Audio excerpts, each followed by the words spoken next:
Dire team ban.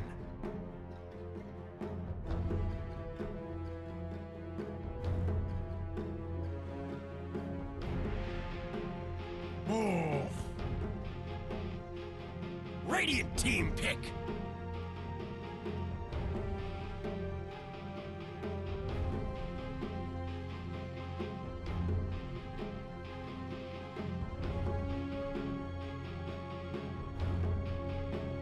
Seconds remaining. 5 seconds remaining. Shadow Shaman. Dire team pick.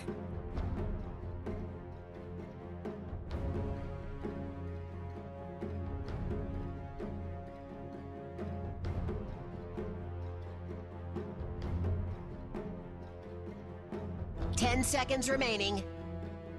Sand visage.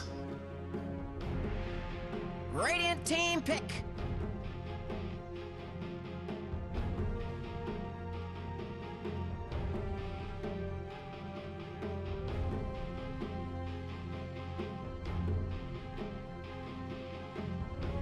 Seconds remaining.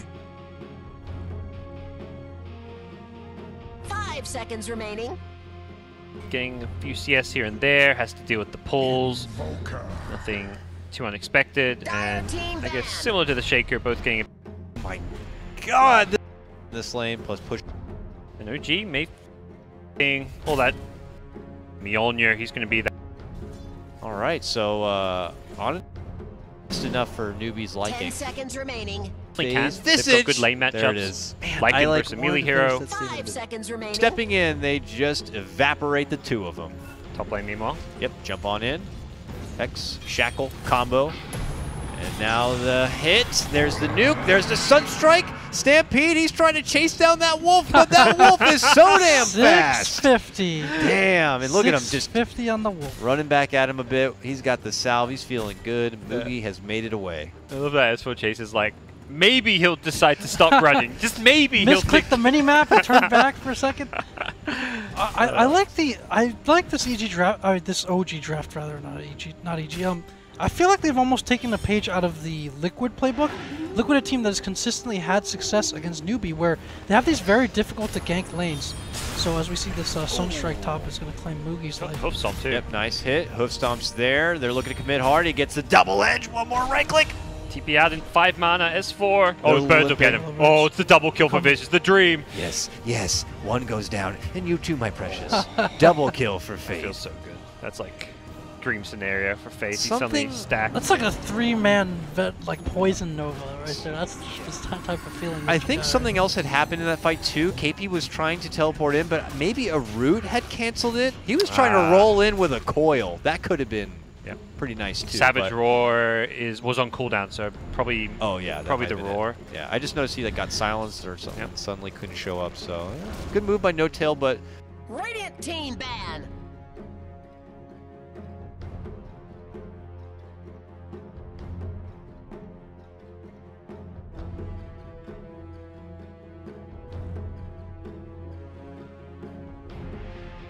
Seconds remaining. Oh. Hello there, folks. Welcome on back inside the BTS offices, where we are bringing you the English coverage of the Mars TV Dota League.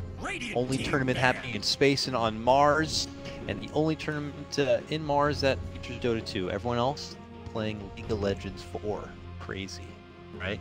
Anyways, maybe then they will have replays. 10 seconds remaining. Don't push it. Game number 2 is about to happen. It's OG versus Newbee, and it's Newbee taking down OG in game 1. Dare I say, convincingly. Reserve time. Yep. Or what is it daring to say that, guys, or was it convincingly? It was a nice game plan. Well, yeah. They had some issues early on with the mid lane. We saw those kind of disastrous rotations early on. I feel like OG read that pretty well, but then you really saw the Queen of Pain versus Invoker matchup, and the Invoker's weaknesses being strung out quite a bit. And Newbee, they just kept running at him, and They were able to hold their objectives. Shadow Shaman never really got a chance to get out and try and push. Death Ball never materialized. Lone Bird didn't come line and felt early enough to make a difference. And so, yeah, Newbee will take that one. Was not a bog, it was lit. We'll leave it at that. They had the beat, just not the... Yeah, exactly. Yes. Oh. You get it. Probably our best joke for this game. Oh, I'm glad you explained that because I did not get it for Dakota. I was just confused. You're like, not even there. It only goes down from here. Maybe it was more of an OG, because you know they always got the OG. I'm missing the B. It's good stuff. Good stuff. Speaking of BBB band, Bristleback first one going to be removed. Faceless Void, Drought, Death Prophet. First phase, Visage. There it is. Man, I wanted to finish that statement a bit faster, but man, they just. Do you think Newbee really love Visage or really love the idea of OG not having Visage? It's the double whammy. They love both. It is. I think they did this. They didn't do this during the group stage, but did this during Manila Masters, I believe. The last time they played against them DAC. Well. There was a lot of taking away the OG Visage early on and giving that to Faith, and Faith played it pretty well last game. Again, since he's usually a 5-position player, for him to have that Ags up fairly early, plus the crest, and then just have him run around to fights. He had to be careful because he was fighting before he had Soul Assumption, not to a few deaths, but once he had the Soul Assumption up, and this hero can pump out a tremendous amount of damage for that 5. And though not naturally mobile, the Grave Chill is also in those small skirmishes provides a huge amount of movement speed and takes away as well. So I think it's, in terms of the value of taking it away from OG and how well it was used last game in conjunction with their strategy, I think it was a pretty good fit for them with the liking synergy as well. So. It was banned last time, right? The Earth Spirit? I think it was first phase banned. I think it was banned. So Newbee changed up their ban to OG take the opening to get Jarek's his Earth Spirit. Now, we were spoiled earlier in Afu's Earth Spirit, which I gotta say was pretty damn good. But I always boast that Jarek's is the best Earth Spirit on the planet, so today settles it. Whoever pulls out the best Earth Spirit game today is officially the best, guys. I have made that rule. Seems like a small sample size to me, Dakota. Radiant team pick. Well, this is MDL. Mars, this is Mars, the best on Mars. How about that? Yeah. Okay. So it's Navi, aren't they? They're going to be the intergalactic champions? Yeah, just not of this galaxy subdivision, I guess. Okay. Dire team back. This puck pick, I feel like a bit of a block pick, since Newbee like to pick it up early, and typically it's run by KP, but there is always that flexibility. They're happy to run it without the Drow Ranger. We saw last game the puck run very effectively in the third pick, but this time OG will grab it themselves. It's also a signature, S4 hero, and then you see these two picked together quite a bit. I think they feel there's some synergy there, and then the next coming out from Newbee, which just generally good against, definitely good against puck. Also good against some of the heroes that they may ultimately want to take. If you're talking about something like a Queen of Pain, those kind of mid snowbally int heroes, discourages OG from taking something like that. Also, potentially if they want to go for Invoker again while enabling it for themselves, makes it a bit more comfortable for themselves.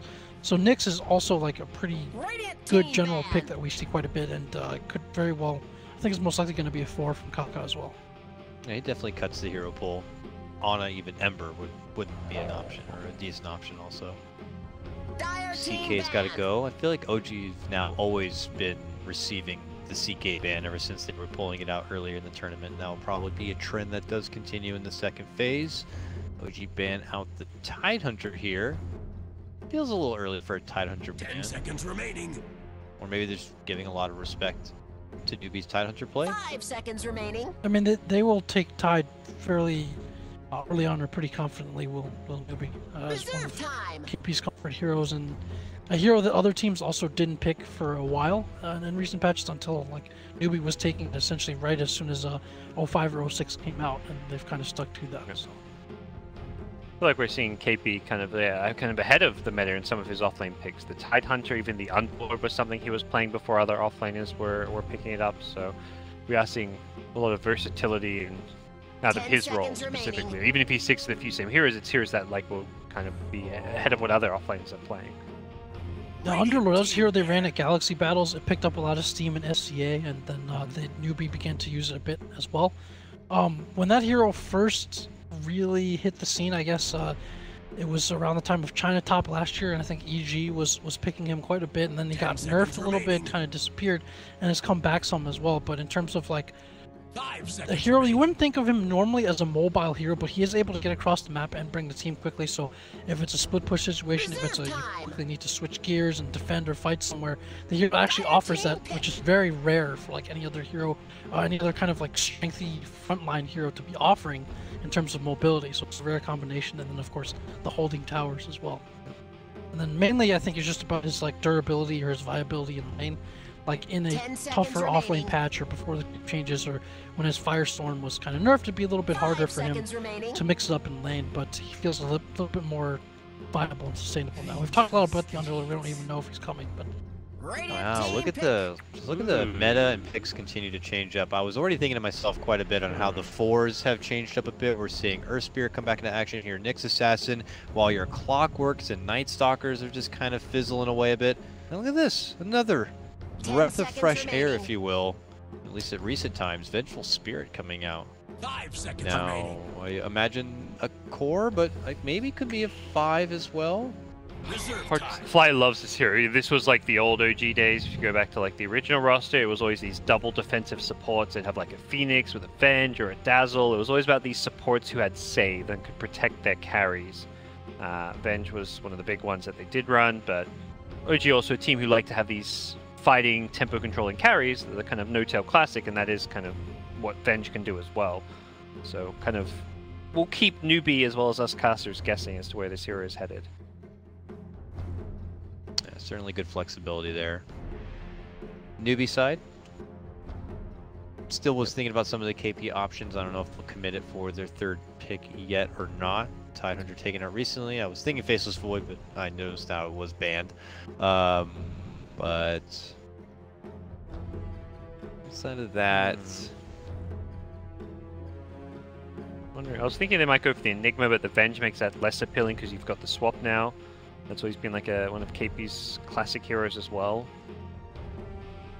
Batrider becomes good with the Nyx, but again, Venge protects you from that. Venge actually protects you from a lot of these KP heroes. Dire team Got the Sven for now.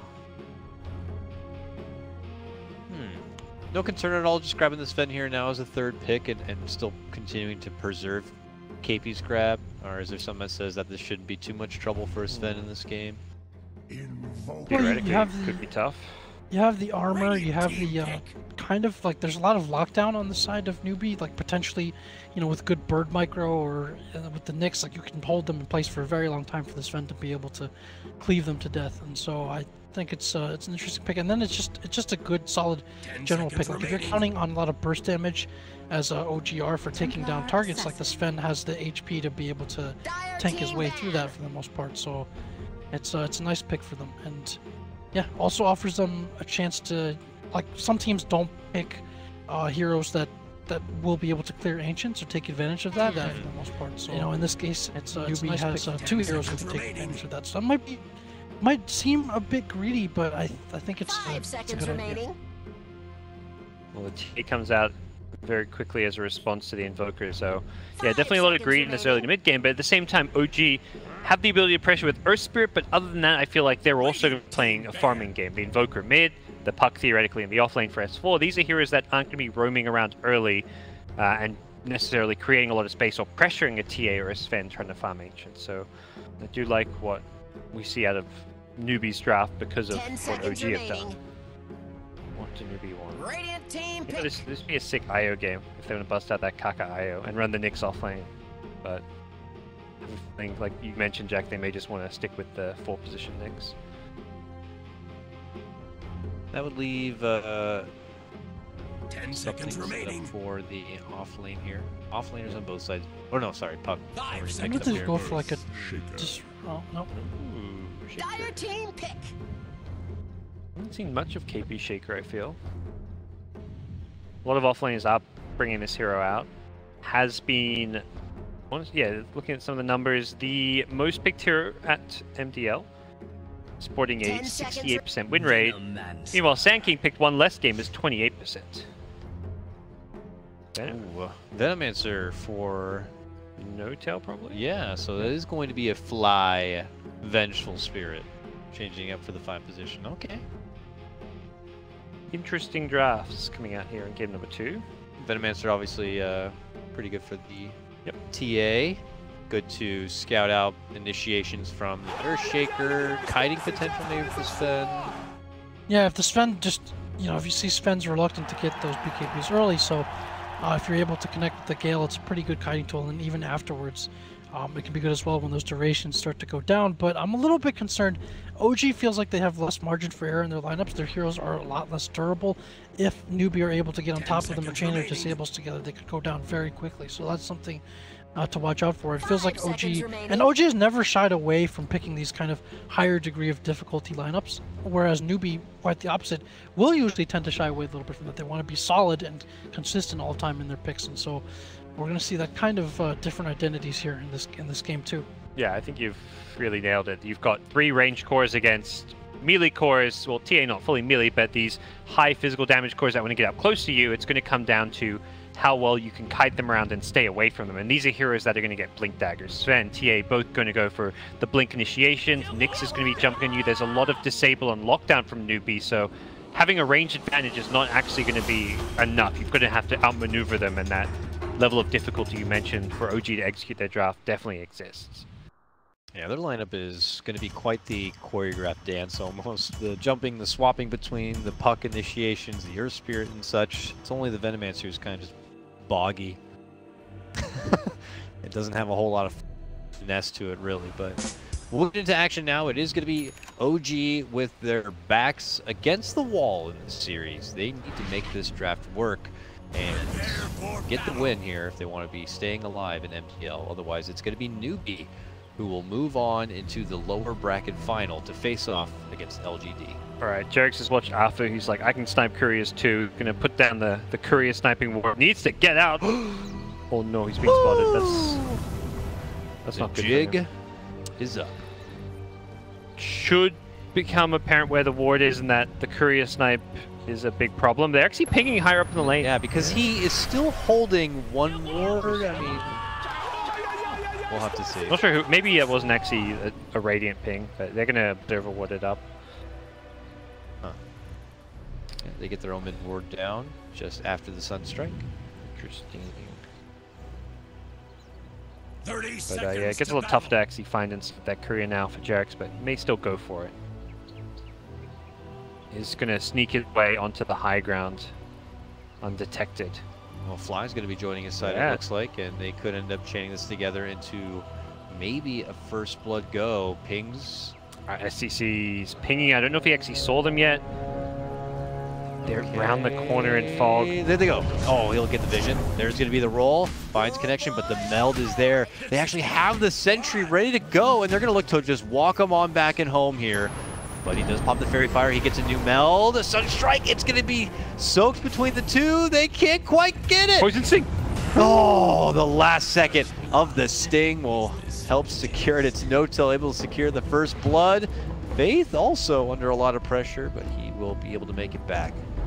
Damn. Wow, that was a nail biter. That was a nail biter for sure. They barely got that kill. That was well played by Sccc. The quick meld. Doesn't have time to check their items. He thinks he can maybe stay alive, and then gets out of the sentry range, remelds.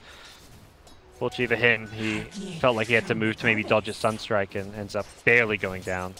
And now has to lane with level 1 meld, which is not the most fun thing to do.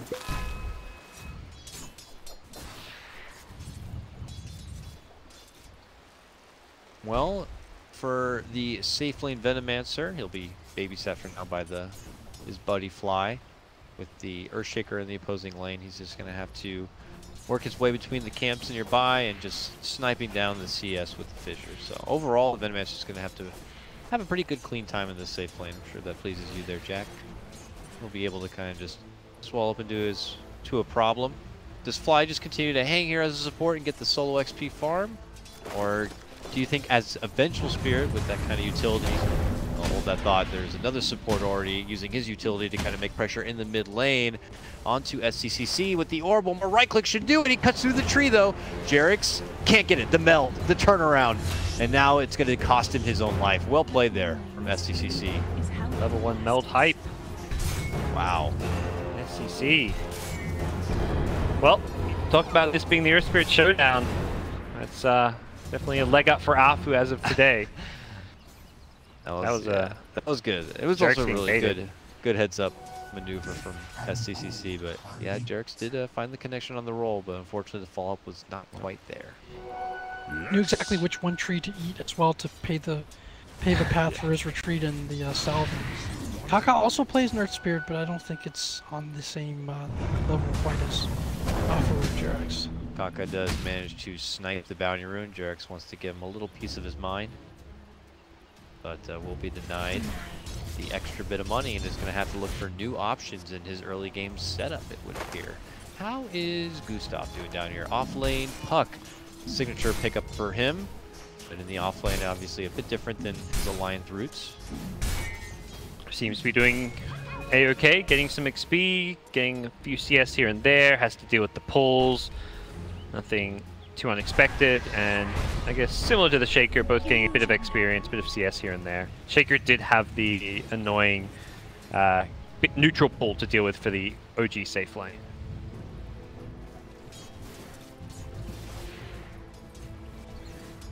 But he's still looking pretty sharp here for On. 15 and 8 as he matches up against SCC's 15 and 5. Actually, it's pretty neck and neck here. And with SCC under the pressure of the ganks, that's pretty damn good.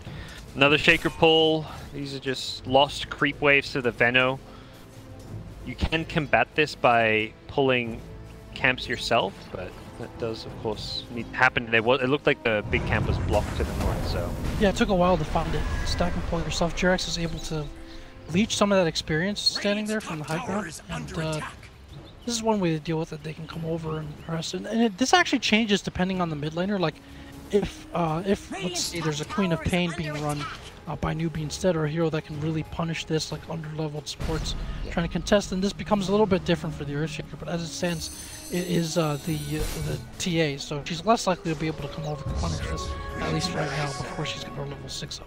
It's more like a support Visage to DPM perhaps, but he's not doing great. Bottom lane, they're going for a kill. S4 mistimed the phase shift and will get stunned as a result. Dodges the soul assumption though. That's drawn. And he has a salve wait. Close, but good play. Managed to live on. Dicey for a second, but he waited till he saw that soul assumption fly before he jaunted. Oh, he put in the extra towards the top lane during that time, keeping KP back a bit. They have new bounty runes, and James might look for new opportunities now. On kind of kicking it into high gear now on the Bo3. He's 10 CS up Sccc at the moment. So Kaka has been kind of flirting around here a bit, but no openings. Not the result you normally expect in this TA poker matchup, but it was influenced heavily by the Earthscape pressure and that level 1 first blood where he had to get Metal Strike. Boulder came far, but it's a little slow, so it's hard to find that kind of connection from a good distance. And it goes back to just hiding off the radar here.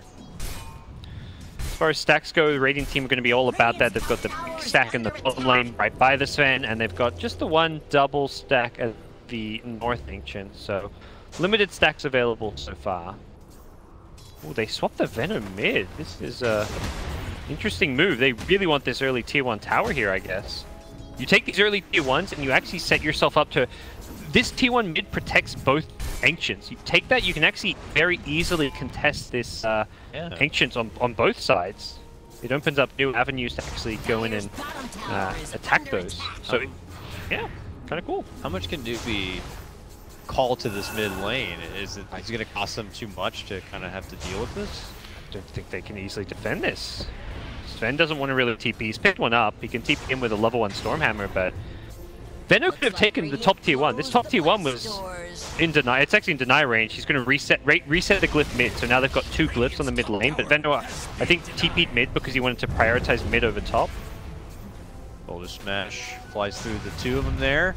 The tower does continue to whittle down to just under 1/3 of its life, but OG are not going in for the finishing blow quite yet. You mentioned that good point, Parker. This is where Radiant versus Dire matters a bit too. Again, like, it's less efficient in terms of the Ancients and the neutral areas on the Radiant and Dire, it's harder to stack, it's harder to access, and harder to protect as well, that jungle. And so that could be a major factor as well. Again, you have two heroes that want to take advantage of jungle resources. If that jungle gets compromised early and then you have a hard time protecting it, then they're going to be behind, or it's going to be a tough time keeping them safe as they farm that. So, with that said, he did end up backing off and not fully being capable of bringing down the tower. See if he does make a rotation back there, perhaps with a few more levels. Has set the idea in motion, though, that they can take this early tier 1, even just with the significant damage already inflicted. Sven farming well. Yeah, 47-7. He's at the top right now of the CS game, and TA's been able to kind of catch up for a bit and trails just behind him. S4, as we saw, able to pick up his power treads, returns to this bottom lane, pushing closer to his level 5. He's probably going to be residing here until the coil's up, or he offers a bit more bang to a fight. And top lane, Fly is actually slightly further in XP than even S4 is. He's already level 5. Yeah, he actually got the solo XP and farm at top when the Venom rotated mid. Boost for Faith. Jerix can't find the connection on the rolling boulder, but does get it with the smash. S4 helps finish off Faith, and it will be a successful pick. And now OG are going to hang out down here and bog it out. Well, Brotail is just everywhere helping out the team. He goes mid, tries to push the tower, now comes bottom to try and steal this big neutral stack, as well as pressure the tower. This is some selfless play. Yeah, Jack, surely you're not happy with this right now. This is not really the Venom life you've been going into about for a while. On a mid lane, just on the chase here for Kaka. Looking to run him down with the back end of a haste rune here. Can he get the finish? Oh, baller smash! Ah, Jerix. Meanwhile, bottom, the neutral fight is fully underway. The Venom ulti went out. Ooh, they can't commit forward, which is good because the Sunstrike was there waiting for him. Soul Assumption doesn't find its finish either. Everyone just kind of badly beaten. Not really sure who won that. No one actually died. OG got very low, as did Newbee from the Venom ulti. Probably OG come out on top because they get most of that neutral stack and take it away from the Sven, who wants to farm up. Some other subtle things about the OG lineup is, like, usually you'll see these, like a Ricky or one of these, like, maybe invis kind of forward position heroes be able to plant deep vision. And look at the deep ward vision that OG have right now on Newbee's side. Like, they have basically most of the key jungle points warded, and the Earth Spirit is able to kind of acrobatically get up there and get behind vision and plant those wards. And then finally with the Venomancer, the wards last 40 seconds, so if it's not killed, or if there isn't a hero there to take care of it, you can actually just block the camps yourself by putting them there, you know, anytime after the 20-second mark. And so that if you just stop one spawn, there's a good amount of value from that already. Well, Newbee going to vacate bottom lane. No-Tail's going to remain there. Mugi actually TP'd to the top side, spotted by OG. So OG actually know that he is no longer in this bottom lane and that it is effectively, well, should be a free tower. Let's say that Visage TP was not probably a good call to make, and he does cancel it. Don't think Fly even needs to be here to secure this tower. This is a well and truly abandoned tier 1. Kaka drops a ward just before Fly does, so he's going to get the intel on that vision. And he's creeping down here towards this bottom lane as if he has some sort of defensive say in the matter. Fly is pump faking quite a bit, does commit in for the stun. And that allows Kaka to make a retreat on the back of a TP. There's up there, but OG overall maintaining a slight farm advantage. Doesn't really feel like they're on a huge time limit either. Yeah, the TA Sven are scary late game carries and looking to get their items, but you've also done enough to pressure them, stop them getting free farm and stacks. These are heroes that really excel when they have that free farm. Farm your lane, farm your stacks, get your really fast Blink, Mask of Madness, SMY, or BKB timing, and just get out of control. Some little bit of tension here on the top lane towards S4's positioning. He is level 6 now, so he does have coil. OG actually blocked the other Ancients, it looks like, with an Observer ward. Oh, you're right. Cute little ward. There goes Newbee towards top, sensing weakness in OG's defense. Yeah, they go in with the God Strength right now.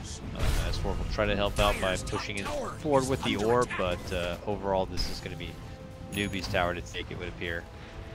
Things are happening now, so I'm not too sure if they might change their mind. Looking nearby on his hitting the shrine as he's jungling his way through. So I don't think he'll be looking to come at any sort of attention here. Oh, orb! Nice jaunt, but that means he's going to eat the Stormhammer. They walk in with the dunk and they chop apart S4. Fly's the first to rotate in. Now Jarek shows up. He's going to get the Magnetize out, and they're going to make a worthy trade out of the situation by finishing off Moogie. S4's game sense there, really showing. Just knows his limit. He comes out to defend the tower. So he knows his limit. He dies there, but he knows there's going to be a response. And almost even jukes it. He dodges the fissure. He knows that gank's coming. They overcommit for the kill, and then they lose their carry Sven as a result. SC can be forced back to Fountain. No tail has shown up to the mid lane. And the creep has begun. This Veno has been one of the probably most proactive farming Venos I've seen. When we see these Venos just like sit in one lane, kind of set up their territory, and just camp there, pushing their lane for as long as possible. Then maybe you TP to the other side of the map and do the same thing, but No Tail's been in all three lanes quite extensively, as well as spending time contesting jungle camps. They just can't, yeah, they can't do ancient stack farming at all. I mean, this is now OG's territory. The second Sccc tries to roll forward in the lane. This is exactly what happens. Now he's going to hit with the Poison Nova and the Sunstrike. And he pops his Refraction, the Orb. Oh, we're not going to find connection there, so he'll try to heal it up, but they do find the Coil on for KP nearby. They'll come in to go for the finish, while on the other side of the lane is Jarek's forcing Moogie off his back by kicking him out. Kaka, though, is able to move in with a Vendetta and help him get the finish. Moogie still getting chased down by No Tail. They'll simply chop away the wards, but now it's Kaka moving in from behind. S4 and Fly still here, helping them fight it out, but Newbee have the Shrine. Tag 2. OG are probably going to have to step off at this point. OG have just done a really good job. They've taken all three tier 1 towers, and the result is Radiant losing control of the majority of their jungle. It's not that just taking these towers, it's also they're keeping all these lanes pushed out. This mid lane has been consistently kind of meeting around this tier 2 Radiant tower, so it's very hard for the tier or the Sven to actually push out and get to their Ancients on the north side of the mid lane. The south side is also a very dangerous place with OG having easy access, so complete control of the jungle going OG's way. Yeah, they're spacing it out right now for Ana real hard. He can just get his little say in with the Sunstrike, but he's now at the top of the net worth here by a decent margin, nearly a 1K over SC. He's got the entire Dire jungle to himself, uncontested. Yep. Not a single hero is coming his way. No one has to share the farm with him. He's got 4 teammates pressuring the entire map while he can just sit back, throw Sunstrikes, have an easy Invoker game. This is the dream Invoker game where all you need to do is farm and throw Sunstrikes when your teammates are. And all of OG are just corralled around this mid lane, looking to push in hard towards this tier 2. Newbee will be able to get the grab on the top tier 1 finish. What's happening over here? Ana and Kaka. Yeah, he did scam. I think he's cornered the fact that Ana's making this playstyle happen and wants to punish it. It looks like they will. He rushes in with the God Strength. Will help him go for the finish. S4 steps in with Fly, gets the coil onto the two of them. Kaka goes for the TP, gets canceled. Boulder Smash will be there. Moogie swap back. He goes for the TP. Can they right-click him down? Yes. It is going to be an OG trade. I like the move from Newbee to find the Invoker and actually kill him when he's playing so defensively and just free farming away, but the end result is still OG getting the return kills. The Sven dies again. It's kind of crippling for him, and I actually got a Sunstrike kill onto KP Shaker in the mid lane before that happened. That's slowing down his Blink Dagger a little bit further as well. So 6-4, it's still Ana there at the top. No Tail could be at risk of trickling a little further down on the net worth if they're not able to kind of continue to move in on grabbing these towers at this point, or maybe falling back for the Roche, but Fly under a bit of pressure. He's going to get bailed out by Ana nearby. Ana does get 1 bird. Oh, 2 birds. Oh, 2 birds. Jeez. That adds up. Yummy birds. Playing these Visage from behind is not a lot of fun when you're trying to use your birds to scout or farm and they ever get caught. They're free food. So dropping the coil here onto Kaka as he goes to Vendetta. So they trade ults each way, but it's mid lane where it looks like Newbee is able to get the jump on the No Tail. Venomancer goes down. It's an important kill. Alleviates this pressure in the mid lane. Actually, killing this Venom is probably more important than Invoker. You gotta deal with the infestation before you can worry about anything else. Deal with all those eggs and then worry about the living bugs. I like that one. It definitely is an infestation. This mid lane is Been quite the problem with constant Venom wards there. And OG are hoping to keep it a problem long enough so that they can have Act 2 as their invoker to be able to really step up and take things home. He is just 100 gold away from finishing out his act. That's about 17 minutes in. That's pretty good. Yeah, he's farming well. See if that leads to more involvement. Maybe I think the Boots of Travel is more where you can get involved. Yeah, you queues that up after the Ags. Because that means you can be doing your AFK jungle farm and then TP into a fight. Oh, No Tail, who is trying Newbee to tickle away at this ancient stack. It is Newbee nearby, smoked up. Looking to go in. Yeah, they're trying to set something up though. I got scared. Blink KP with a dunk. Ooh, a long roll all the way over. It looks like they've spotted Kaka. And they'll get the stun with a Sunstrike, and that is a dead beetle. That's where S4 in the Dire jungle. Boy, slide showing a little bit here. S4 is dodging things out as KP hits that area with the fissure. He's even committing in with the coil. KP far from home on this one. Backpacking the blink. Not going to work. Down below, they make a chase for Sccc, but he will be able to make it out. Dire's bottom tower is under A little awkward right there for a bit, but it does end up costing Newbee a couple of lives. They're spotting out Kaka at the start of that, and they snipe him down, and KP just a bit of interesting positioning. Good vision coverage from OG. They've got a lot of obs up. They've deepened the map. They've got sentries to go with them. They're scouting this Nyx very proactively, although he has only been killed once. Kaka's definitely had an overall solid game as far as not getting caught too many times and looking for S4 at top. Yeah, S4 just jumps in now to quickly clear out the wave, but now the sentries there. You see Dire sentries. yeah, they are scouting everything out, so Kaka really has very few options to work with, and OG continue to throw their bodies down this mid lane. Look at the setup here for Jerix, just immediate boulder smash, poison Nova grab.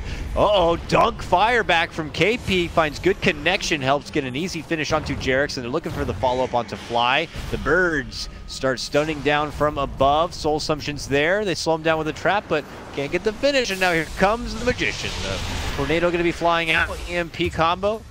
And Faith will be dropped. Making it a 1-for-1 from supports. Is that another backpack blink from KP? He just blinked with fusion damage on him, so I'm guessing he backpacked his blink and does that shenanigans again. I can hear a little bit of disdain. Yeah, I don't know. I hope this is removed before TI personally.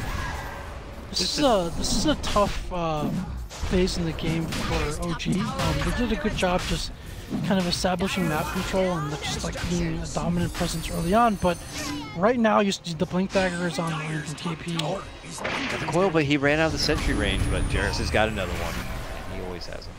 The blink dagger's up from KP, and they're starting to be a bit more like there's a blink up on this Fen as well. So there's starting to be some damage from them, and again, we talked about the squishiness of the OG hero, so they have to be really careful not overextending when they try to be a nuisance here. And this Aegis is going to go a long way towards that.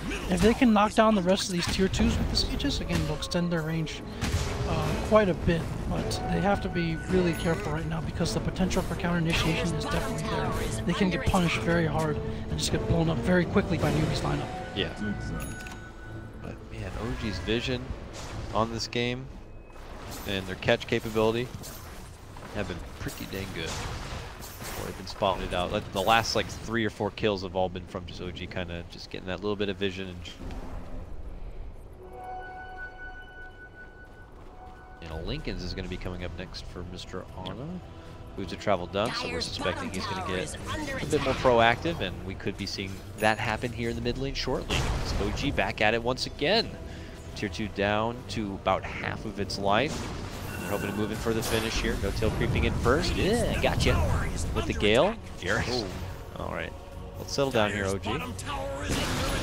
But they will get that tier 2. Just spacing them out as far back as they can. So what is next for them? They've been committed at this one for 5 minutes or so. They finally get it done. Where do we go from here? Probably these other outer towers. I mean, mid's like the really most important one.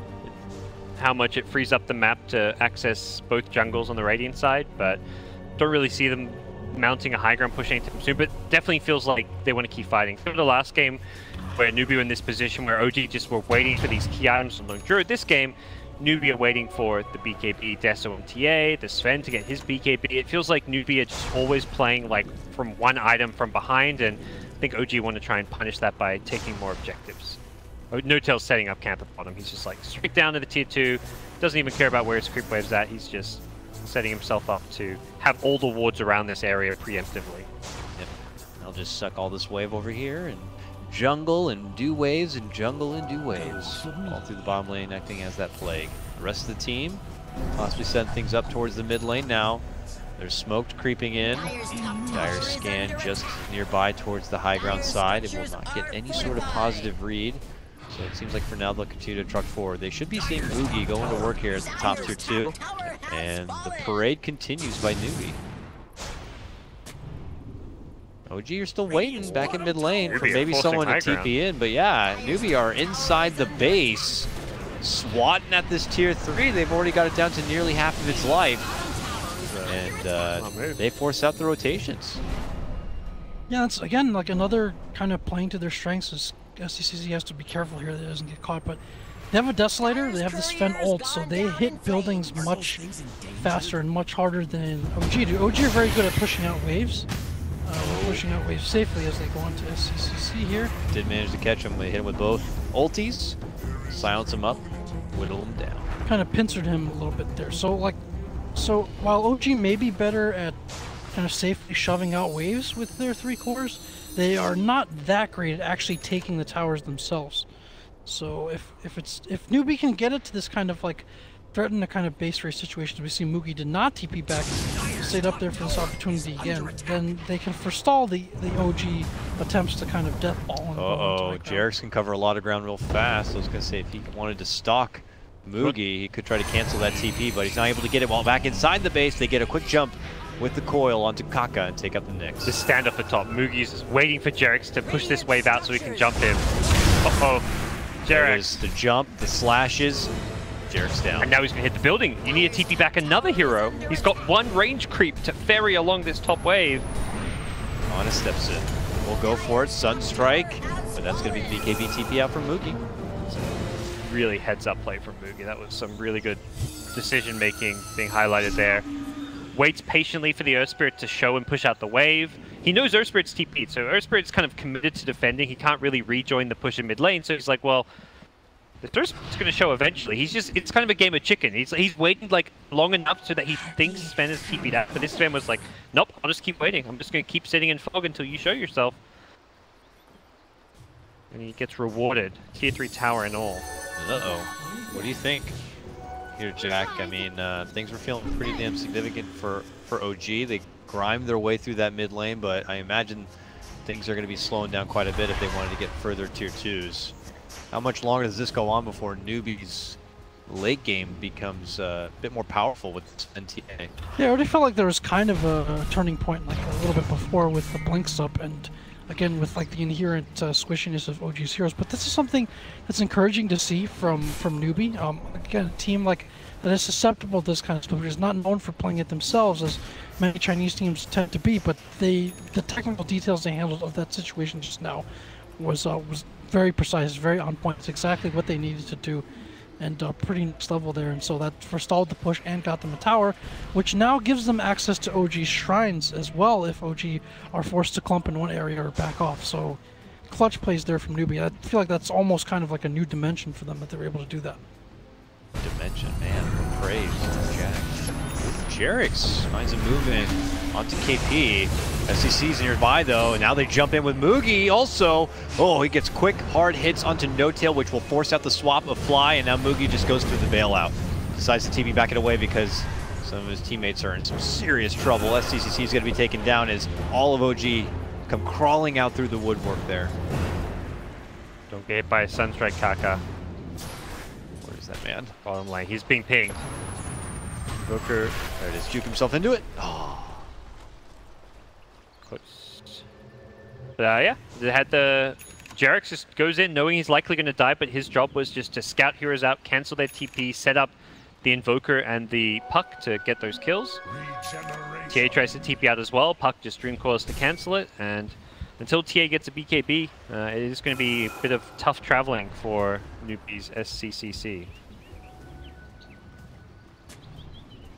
Jarek's back in action right now, trying to be the scout. Drops down the board and tries to get some money, but Newbee, he's like, I'll take some money too then. Nice. He tried to roll away, but you know, obviously got blocked out because he already committed the boulder smash. He couldn't kick anyone away. That's all for the sake of some extra bit of intel and some ward planting. This is some of the sacrifices you make as support. What happened to the Radiant Gem? Did they just put it back at base? Or Venom has a gem? Oh, okay, that's flies. Radiant Gem is in their base. Okay, there we go. I feel like Moogie deserves some praise as well. He was given some of the blame before by some of the fans. May have looked a little bit uneven as some of his heroes, but I think ever since they kind of got the monkey off their back by winning Zotac and then afterwards Galaxy Battles, he seems to be playing better and better. And you saw the sequence top. You saw the very good split-second decisions that he's made, whether it's to leave the fight as quickly as possible, the block there on the Earth Spirit. I feel like Moogie has been playing better and better as well, and that's been a big part of Newbee's success. I think all he needed was a name change. It's good. I mean, yeah, just this game itself, he's been, I feel like, the MVP so far for this Newbee side. There's a lot of Dota to be played, and you can't just base it off one game, but it feels like, as a whole, he's really stepped up this game. Smoke from OG right in front of Roche's neighborhood. And they've got the Tinker Ward up here now, so to kind of spot this hiding split push. A recurring spot that Moogie is indeed. Oh my goodness. Stay quiet. Don't breathe too heavy. Don't breathe. Oh, they do have the swap. Let's say, what do they have for BKB TP? They have swap though, so bench was maybe out of range. Slamming logs on the ground. He's going for the double totem. Jarek's can't hear that. You'd think so. Does he dare go for the triple totem? I'm kind of enjoying the irony here of S4 and a Western team being potentially ratted by a Chinese team. It's kind of very uncommon sight, let's put it that way. Pings onto the Sven. Moogie's been spotted. We'll see if Roshan comes into play now with its respawn. Dyer's bottom tower is under Moogie attack. thinks he's safe up there. He's under the Tinker Ward. They start going that way knowing that he just looks like a... Oh, did you see the blink part of it too? They did not see the blink. They think he's just... Oh no, he went further over. Oh, they got him kick. No! If they got him, he couldn't TP out because he didn't BKB. Wow. So if he BKBs, he's like, I mean, his TP gets cancelled, he can't BKB TP. It's just Dota for you, just that little fragment of distance that you can't see the blink. Yeah. This leads all up to that. And there's the ping coming out of this. I was going to say, the question is now, do Newbee know about this Tinker Ward? And they have to either counter it or play accordingly. Oh, man, the snowball of events. Ping did come out there, so I think... They see that orb going in, they know where S4 is roughly positioned, and they are smoked up, ready to initiate. No Tail's just going to waddle himself into a ward, but they can they burst him down before the Poison Nova? Oh, nice swap back from Fly. We'll be able to bail him out. They quickly get Fly down. KP's popped here and coiled down. No Tail has not popped the Poison Nova yet, but are OG even feeling confident enough to be able to move in for a fight? It's going to be tricky. I don't think so. Newbee are just happy to go into Roche right in front of him. No Tail gets hit with a fissure. With Venge dead, No Tail will not have that save should he get stunned. Does have a 4-staff of his own. And he's holding the gem too. You don't want to slide in and Poison Nova. This is a very awkward spot for OG. They're doing the Sunstrike though. Not the biggest of damage onto Kaka. Like the carapace of the Sunstrike. So yeah. Perhaps saves his life. Shrine is there for Newbee if they want to use it. It's just Kaka who's a bit low, but... No Tail's going to try to pull Roche on for a double Roche. It's not successful. 10 times, both teams have great scouting tools. The Venom wards, the traps, the familiars makes fighting come down to things like you really need to use those smokes effectively and things like invis when both teams have a lot of vision to control. Familiars we're seeing being used. They do lose the familiars. Yeah. So much bird hate, man. They were silenced, it looked like, so they couldn't actually drop onto the ground. Forge Spirits versus Familiars, two of the most annoying summons ever going at it. Jarek's gets a nice ward here. They Around all the way to the corner. Fly's going to spot them out, but they're jumping from behind. A beautiful coil from S4. They're forced to pop the BKBs. A jump in will pull out the snap. Mooty waits in his spot, then begins to go in on Ana. Lincolns will pop on one side. He turns around. The Deafening Blast tries to go into the Ghost Walk. Do they have the vision? They have the swap. Fly pulls him back and away, and Newbee try to make chase. Buyback going to be forced out now as KP tries to get back in the action. Turn around with the ice wall. Fly in a lot of trouble. Get off the stun, and on it takes to the other side. But inside the pit, it's Moogie moving in, getting the finish and grabbing the Aegis here for Newbee. Now they back out. Such a close fight there. I didn't even see the other half of the fight where there was the KP dunk in return. Yeah, I was watching the bottom half of KP hit with the Sunstrike. He's super low, but they're not going to move in for the finish. So hard for the Sven and TA to get value out of their BKBs. If they get caught in a coil, they can't really like BKB and do a whole lot because that Ag's coil still stuns them, and then when their BKBs wear off, they're getting disarmed by the Deafening Blast, they're getting stunned by Venge, Earth Spirit, slowed by Venno. Very difficult game to play. Oh no, Kaka has just spotted S4 moving over to a camp. He just got a freebie. Did he? I don't think so. Oh my god, Blink one out. hit away. One hit away. And now Kaka may pay for his life. Just Dota is a game of inches, centimeters it feels like at times, whether it's ward viewing distance or just fragments of life. That just allow one more right click. That is crazy. I like that, catering to all our viewers with the Imperial and metric units there. I tried. You saw they're kind of the weakness of OG though, a little bit like they can't really stand their ground, they have to keep kiting. In that case, they got bullied off that particular piece of ground that gave up a crucial Aegis to Newbee. And then you saw the Venomancer actually had used the Gale previously, and then he was out of mana, so he didn't have anything left to keep fighting with. So, you know, just kind of have to give ground in the wake of this, like, very strong in-your-face lineup from Newbee, and when that involves Roshan, it's a pretty crucial objective for them to take. See where things go from here for Newbee with Aegis in hand. Does feel like an Aegis that is not necessarily going to put them in a position to change the nature of these team fights. So the BKBs matter more than anything. So if he still gets cut in the BKB, it doesn't matter if you've got 2 lives, because you can be alive for 2 lives, but you're not going to do any damage during either of them if you don't dish out damage during that BKB duration, which is down to just 6 seconds now. Hard to guarantee the control as well. He really needs help from KP, from the familiar stuns. His Orchid will perhaps help, or the Bloodthorn that's coming, because now he has a way to silence up the Invoker theoretically. There are a lot of Lincolns to worry about, so we may have to like break the Lincolns and then stun, or perhaps stun just to silence him. One way or the other, the control is going to be essential for this Sven and TA to actually function in fights. Newbee begin to head back the way of the Roche, but as we know, it's already been acquired here. Newbee, okay, we're talking about, we'll have to see how committed they are to being able to go back on the offensive here. Still some easy towers to grab, so a move towards the mid-tier 1 seems to be in order. Dyer's middle tower is Like under a attack. really big stalemate right now. Yeah. Maybe you'll maybe get a tower here or there on the outside of the base, but these towers are not as crucial anymore. You can kind of turn into much more of a 5-man game, and that's where the, like earlier on when OG take map control, it matters because Newbee need to look for farm. But we're at kind of at this later stages where everyone's got farm. Yeah, there's still more items to get, but there's no hero that's like, I can't actually do anything until I get this item. Everyone's got enough items to fight with, so giving up a tower or 2 isn't too big of a deal anymore. Lincolns are plenty for OG though. A 3rd Lincoln Sphere being built on S4's Puck.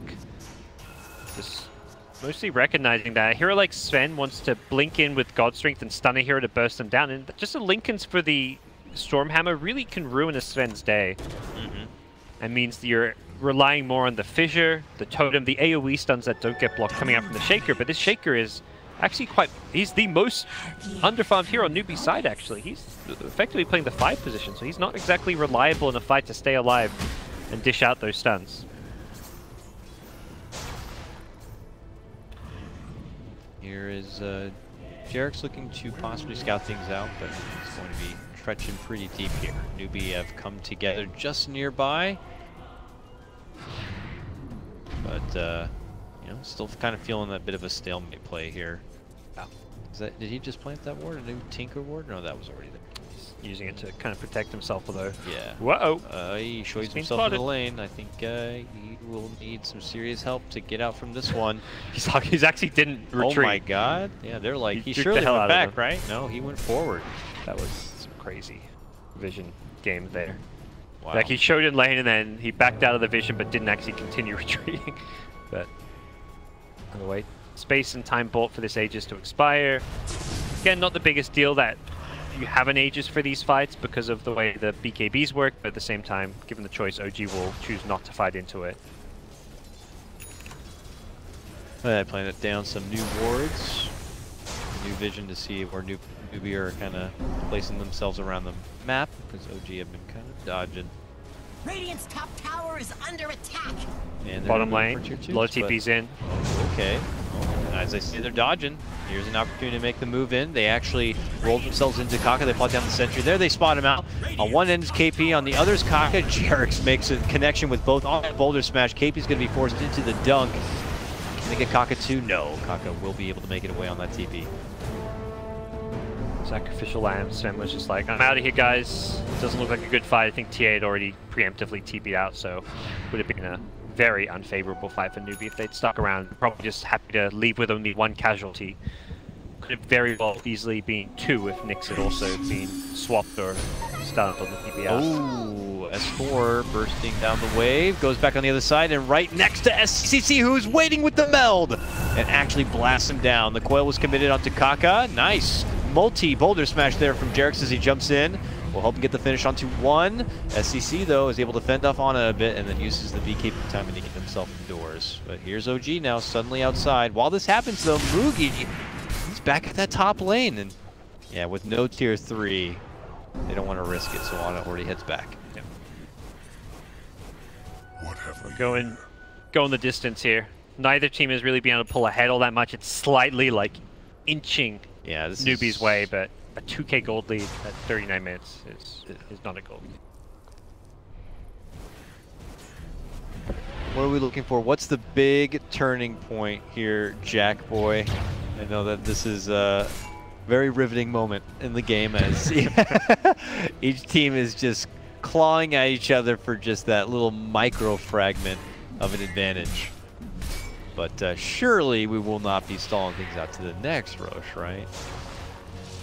Could very well be. I don't think. No, you're right. It's not the next Roche. It's like 3 Roches after that. Yeah, my bad. Yeah, you're good on that one. Neither team really has like a great way of a safe way of starting fights unless someone's out of position. I mean, like you have the swap save from OG, and that's you're seeing how much value that's bringing to the table right now. Oh, hello! Ana just rolls in the back of Newbee's smoke, spots out KP, throws a tornado down the middle, and starts dishing out the combo. Can they go for the burst finish on the KP at the end of the silence? Oh, he's able to get off the totem, but they eventually will fall down. They quickly take faith. In addition to that, Sccc fights between the 3. Ana's literally taking it to him, and that's going to be the end of the TA. And it looks like OG are able to take this one. Well, OG's way to start a fight is just to have Invoker run into 5 heroes and pop a smoke. Isn't that just how it goes sometimes? Lincoln's BKB, he didn't really care. He just starts throwing. He's like, oh shit, I'm in 5 heroes. Time to start throwing my spells and doing Invoker things. And he hits level 25 now, gets that 12-second cooldown tornado. This is before the Octarine. Jump in back. Sccc just bought back into this game. Oh, Mugi! Rushes those supports. Those supports matter. Support lives. That was the extra life of bailout swap potential. Yeah. Kaka. No-tell forced in. Yeah, okay. He has to run back dunk, set up from KP, looking to make a move onto Ana. Mugi can't even make his way through the ice wall. Oh my god. Now they turn around, KP very low. They might be able to get him. He pops the wand. They go back in once again for Ana, and they will get the finish there. Now they're looking to go for No-Tail. They pop down the trap. There's the Stormhammer. Mugi eventually gets close enough. No-Tail frantic for the TP, but can't make it out. It's going to be Newbee who hold the line here. Mugi's doing some heavy lifting. Yeah, that's right now. damn He sure. is making up for some not so much misplays from his teammates, but it's his teammates the ones kind of struggling, getting caught in the fights a bit more, getting initiated on, and he's going to come up big and get these perfect initiations, and he's done it a few times. S4 with an invis rune. Where is that Radiant gem? Who is it on? Visage has it. S4's been spotted. Okay, well, that dream is gone. Is it? Well, they're buying back with Invoker. Okay, they want to make it happen. He gets a good silence on the multiple units here. BKB is going to be coming up from Moogie, and he frantically blinks out to the high ground to hide out there for now, but he needs to wait a little bit before TP's back up while OG continue to roll on in. And at that moment, they want Indy back the other side. They're going to look to maybe sweep in and take this Roche for themselves. And it looks like they will be successful in it. Worth? Yeah, definitely worth. Buyback to secure that Roche and deny it from the TA. TA didn't have buyback, so if Radiant get Roshan, they get the TA and Aegis.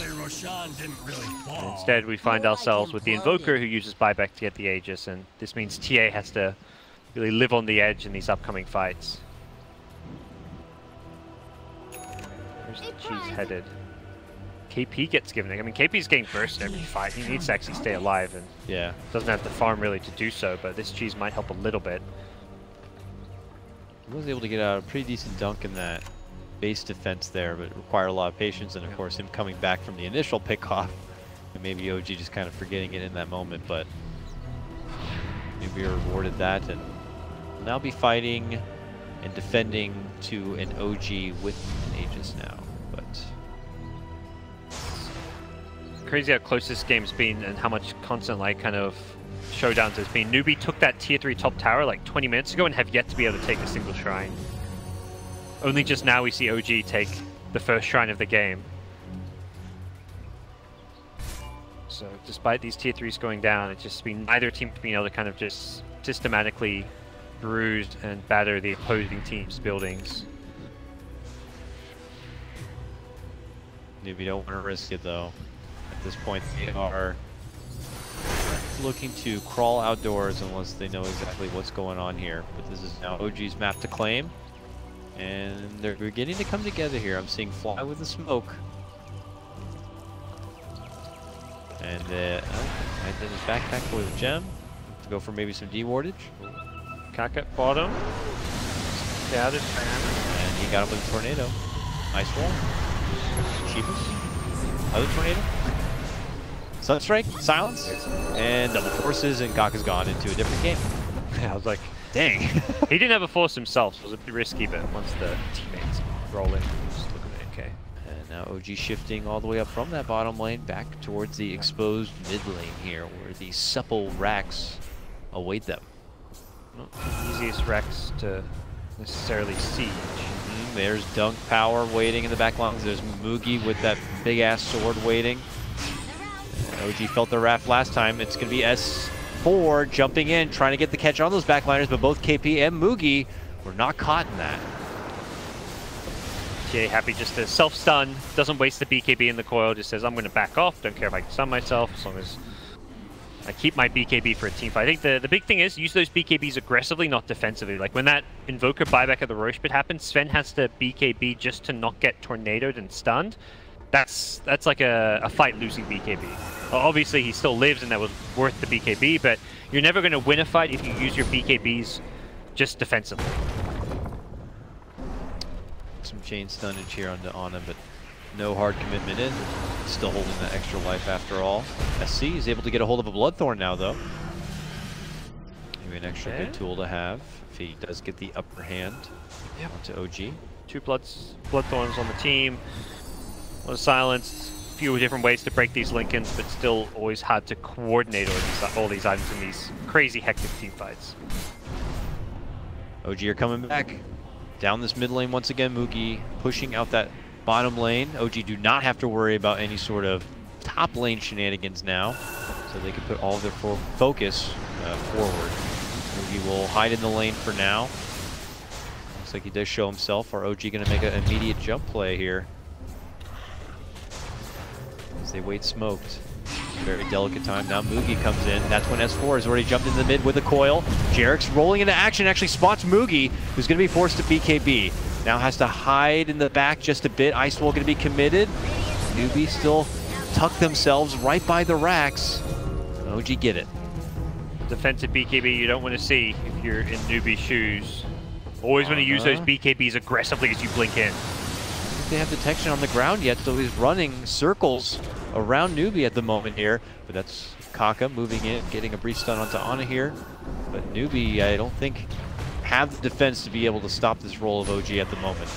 KP does have the dunk, is maybe looking to line up the shot in hopes that OG might be sleeping at the wheel. But it's just quite a hurdle here to be able to make it over for Newbie.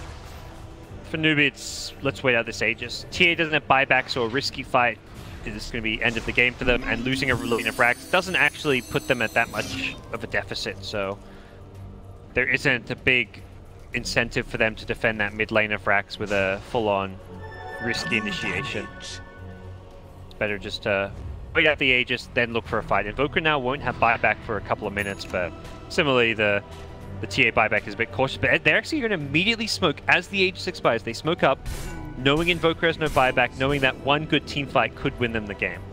OG is totally spread out right now, so if they get to jump on anyone on OG's side, it might only be for one.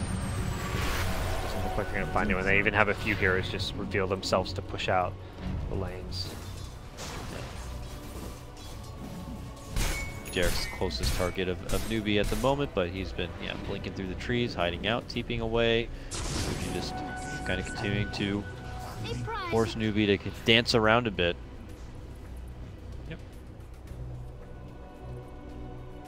So at this point, this is where we're going to be in maybe a little bit of a lull here, guys, because we have the May respawn in 2 minutes for Roche, but I don't know if OG have enough to be able to close things out without the benefit of having that extra life and doing a slow siege and everything like that. Don't think so. The slow siege with Aegis seems to be their best approach. Puck's going to get 25 soon, maybe. Maybe you start seeing some late game refreshes. Oh, Ana found a couple of supports himself down this Deathman's Alley. He hits him up with the Tornado, and the rest of the combo will help them guarantee the finish. It looks like onto Kaka, but no, Kaka holding on, able to get off the carapace, and now they're rolling onto Ana. They're trying to burst him apart. He runs off to the side, but it ends up being taken down. It's a 2-for-1 trade. Now Moogie jumping into action, tries to get a hold of No Tail, but he gets slid over the Fissure and away from trouble. KP, though, is on the other side and begins to beat him down a bit. The dunk's going to be committed, and he swats down that Venomancer. On the other side, it's a chase for S4 and Jarek's, the only two remaining members here, as Newbie do manage to get the upper hand.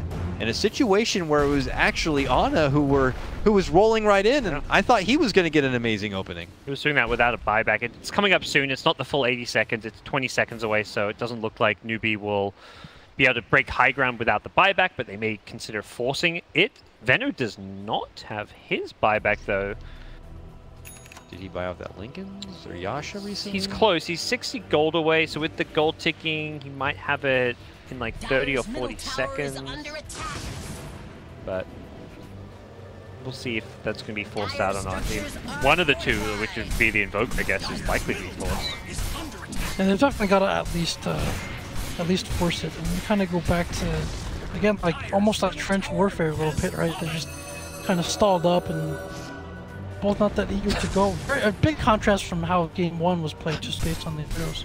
Puck flying across the map. You got the orb. Yeah, you can see it actually coming to play there. Whee! Whoosh. See you later. Ooh, Korea. But here comes Newbie for the first time since their cheesy split rat tactics are moving back inside OG's base, and they're splitting it right down the middle. Look at that. It's going to be SD going to the top lane and putting in the work, while Moogie takes it to the mid lane here. And OG just take a huge, hard loss. Just like that, it's 3 racks down. Oh, Coil in? No, not on anybody. A frantic chase trying to catch Newbie members, but coming up short. Yep. Oh, maybe have faith in getting faith. Looks like they will. Gonna give the bird the business. Pops the pipe, he's like, you better work for it, boy. Still a game where it kind of swings a little bit back Newbie's way, but the fact you don't use buybacks, it really always feels like in these 50, 60, 70-minute games that holding buybacks matters more than a lane of racks, even 2 lanes. Not until mega creeps do you really feel like, okay, we should probably buy back to defend and stop those megas from happening. I think OG are happier just playing with buybacks than they are playing than trying to like play from like down a couple lanes of Raxes. They don't mind those Raxes being down as long as they have those buybacks. Yeah, I think what they figured there is if Anna ultimately decides to buy back, something goes wrong and he dies, they just outright lose the game. So I mean, it's hard to, yeah, like they're still down 2 melee Raxes, but again, it's something that they can definitely deal with for the time being. And ultimately, they're still they cleared that whole mid lane, so it's not really a big deficit for them, and I'd rather just have this state where he has the buyback if necessary. If it was like 4 Raxes to 0, perhaps it's a bigger deal, but yeah, that mid lane equilibrium will control itself. You've got super creeps or super creeps going down that mid lane. Newbee gonna have mercy on Jerix. Looks like he will. Roshan about to respawn. We'll see if anyone is going to be eyeing that one off. Buybacks are plenty at this stage. Just some supports are missing. The buyback. See, Venom buys an item. He gets up to pieces of a manta. Interesting. That he does that. Oh, okay. Gets his boots of travel. That's what it is. So no buyback on No Tail. Risky, but yeah, I guess he's hoping that if he gets in a fight, commits everything, then he's done his job.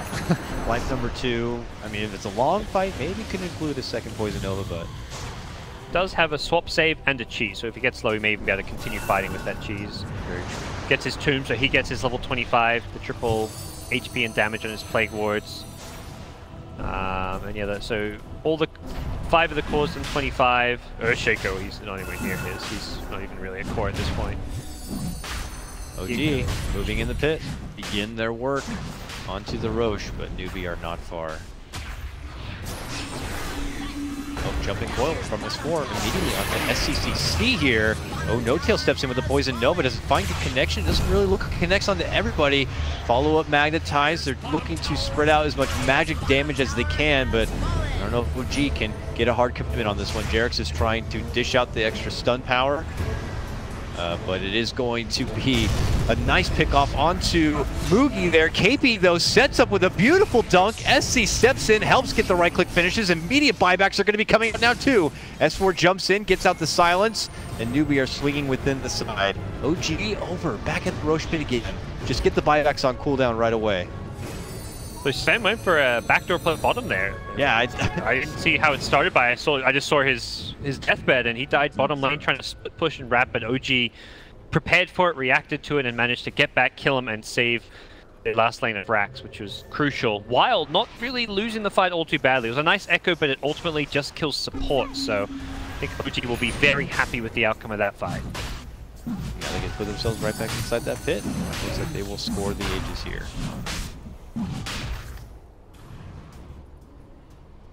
This is going to go No Tail's way, I imagine. He's got the slots for it. He's also able to buy some more items with the Aegis in hand.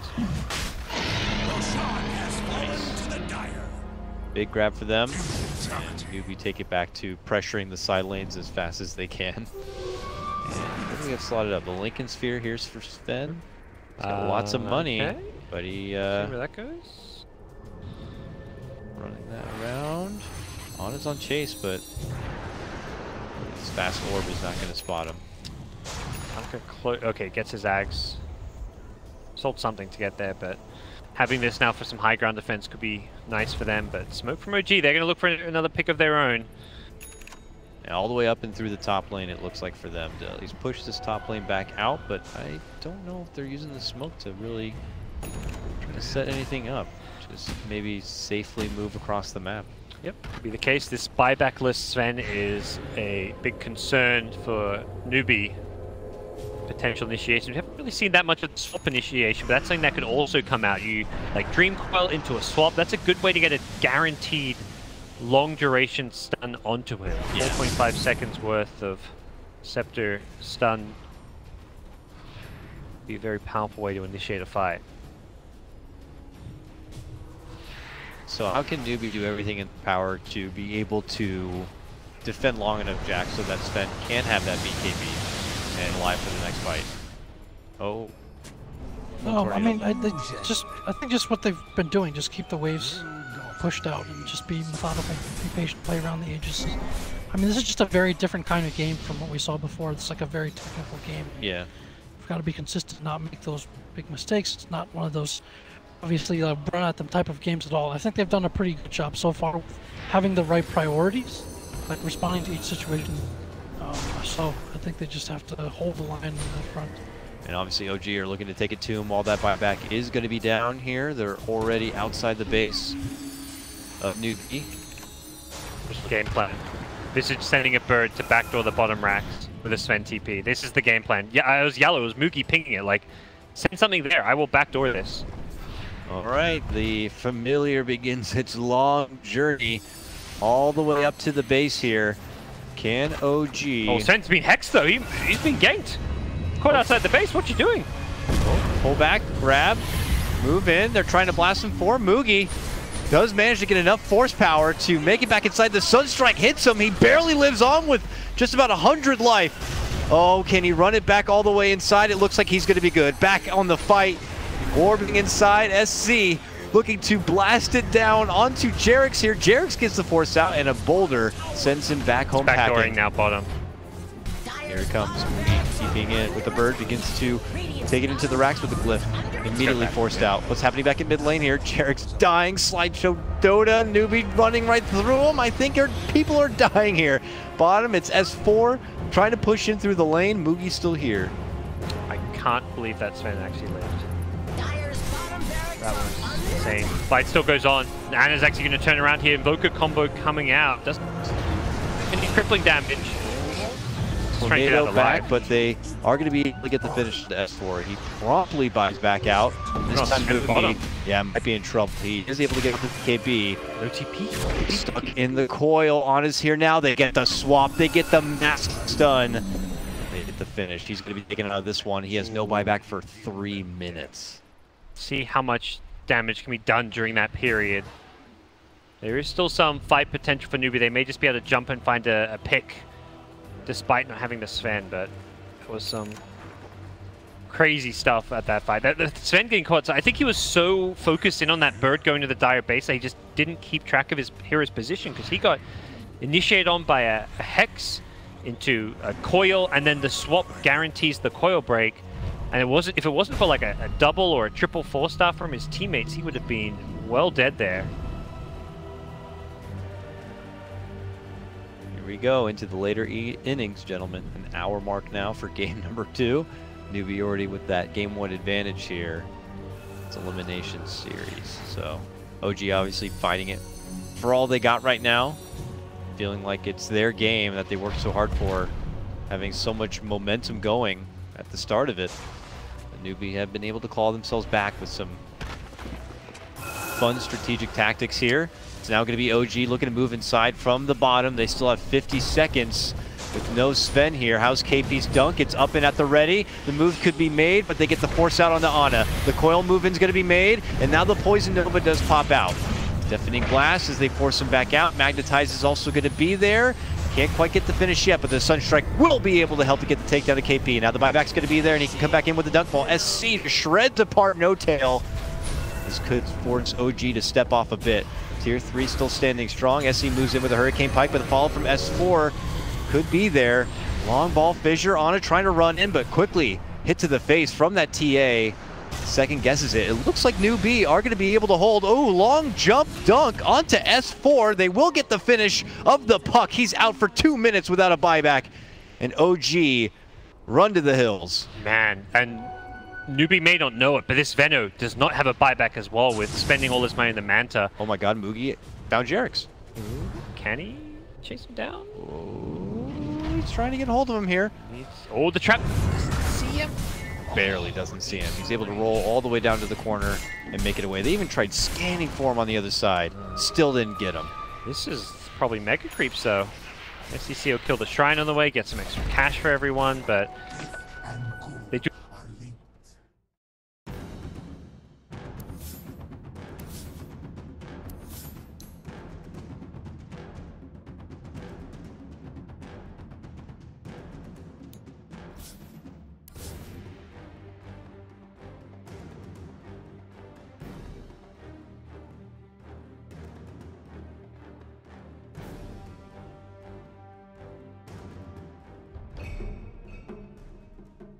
Radiant team Popular pick. that most teams are fitting it. We see EG even fitting it in the support row. The chrono counter. Dire team banned. What's the chrono counter? Earth Spirit? Oh, I thought you were saying Pudge. No, Puck. Oh, okay. First phase, like every time. You know you're hallucinating when Lumi says Puck and you hear Pudge. Newbie gonna ban out that death. I mean, yesterday you said EG and I heard Holy G Squad! Holy G Squad. That was a stretch. I was on something. I was gonna say, like, yeah, the Pudge pick, yeah, it kind of was, you know, it was cute, but it didn't really deliver in the later fights. But yeah, Earth Spirit, great team fighter, gives you that instant silence. I know you guys said you think it's one of the better tools to deal with the void. I think most as far as support picks go. The game, I think he's good at so mid-game active, initiating like, versus trying to Void, fight but in the disrupt laning the stage, jungle. especially if And so, Void is whereas the if you offlane, see I like feel like more Earth of a Spirit has trouble pressuring him, because you need level 2 on Earth Spirit. And by the time you get to 2, he generally has 2 as well, so... Or it'll be a while before actually Earth Spirit gets to, like, minute 3, 4.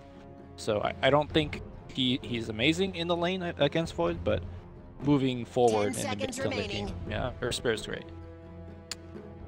And so the Orc does get removed here by LGD. Oh, you saw like Oracle really is the Ancient Apparition counter. Yeah, that's from the support role anyway. As you get that all the heal from the False Promise after the Ice Blast, so you're not really punished for as much for having like the healing disabled during it. Dire team pick. LG, you don't care about Newbee sinking?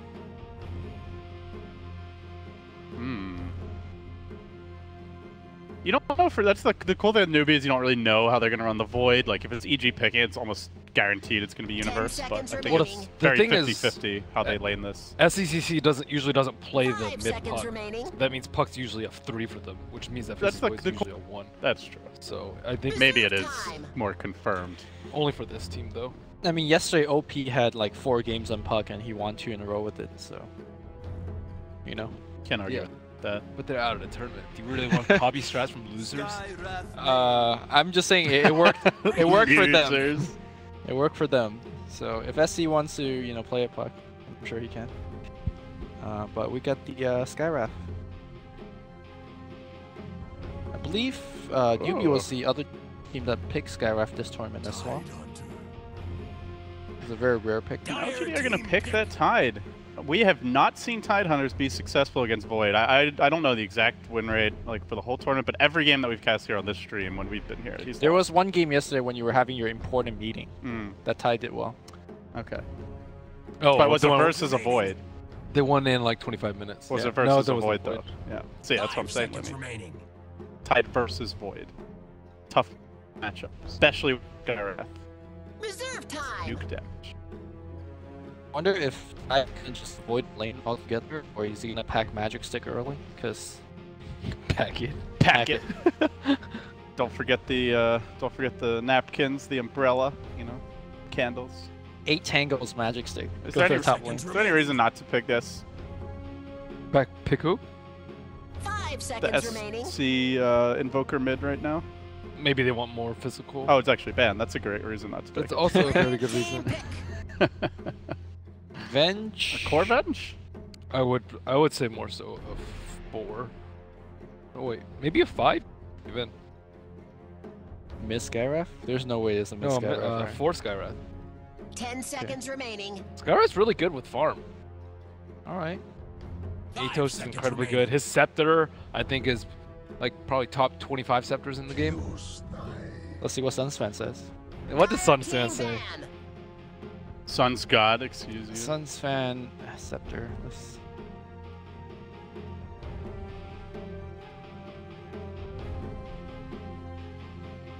Okay. Wow, he updated 10 seconds remaining. Okay, no, this is only the second update. Okay. He didn't have the Skywrath. 5 seconds remaining. 39. Not pretty bad. good. Yeah. 40th percentile though is not as high as, or not as. I would put it way higher.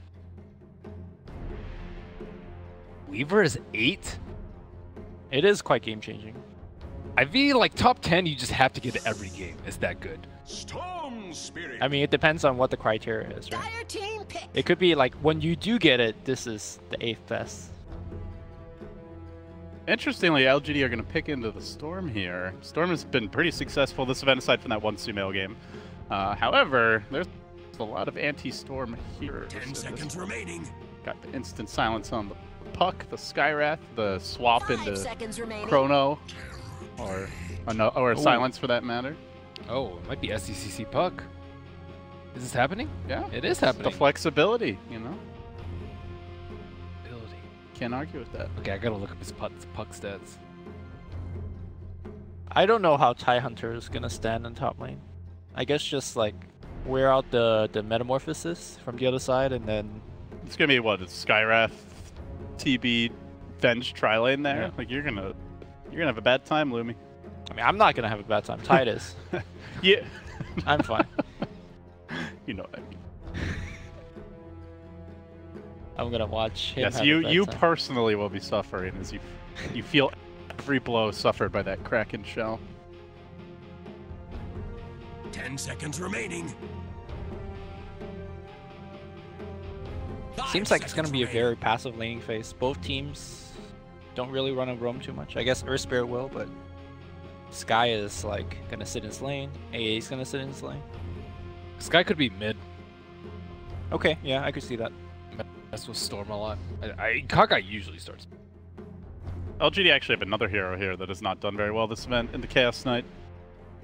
I am not liking LGD's draft. I am very confident in Newbee right now. Yeah, I would also say Newbee has a better draft. They have like better tower hitters.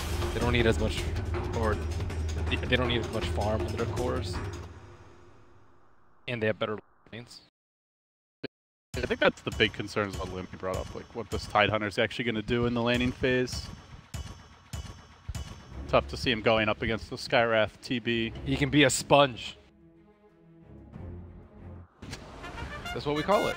You just absorb a lot. You don't like. There's no sponge roll. Like when you hover over here. Oh, gotta make. Don't forget to get a sponge, guys. You know you don't want to leave home with that one. That's because those rolls are for cavemen who don't understand the advanced tactics. They call that it LGD brings to Dota. They call it durable. I know the tactics they brought this game, Ben. They're called the Let's Go Die tactics. Hey, Yao's favorite team is LFY. He's a traitor. Is it really? But look at his little statue in his base. Oh, Victoria with the cheeky little sentry plant. See, he just sponged up like half. Look at half a Kaka's mana. God, slaughtering LGD already. Sponge one clarity. Yeah, go back to Fountain Victoria. But it's before creep spawn, so it's value, right? Yeah, why doesn't Skywrath go back? Oh, Kaka. Yeah, he probably could have made it back.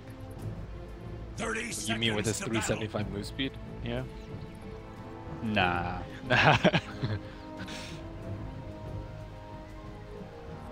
So it is just the standard lanes here, it looks like, from LGD. They're going to be running that off-lane Tidehunter, the safe lane CK, probably a dual lane, maybe a tri-lane.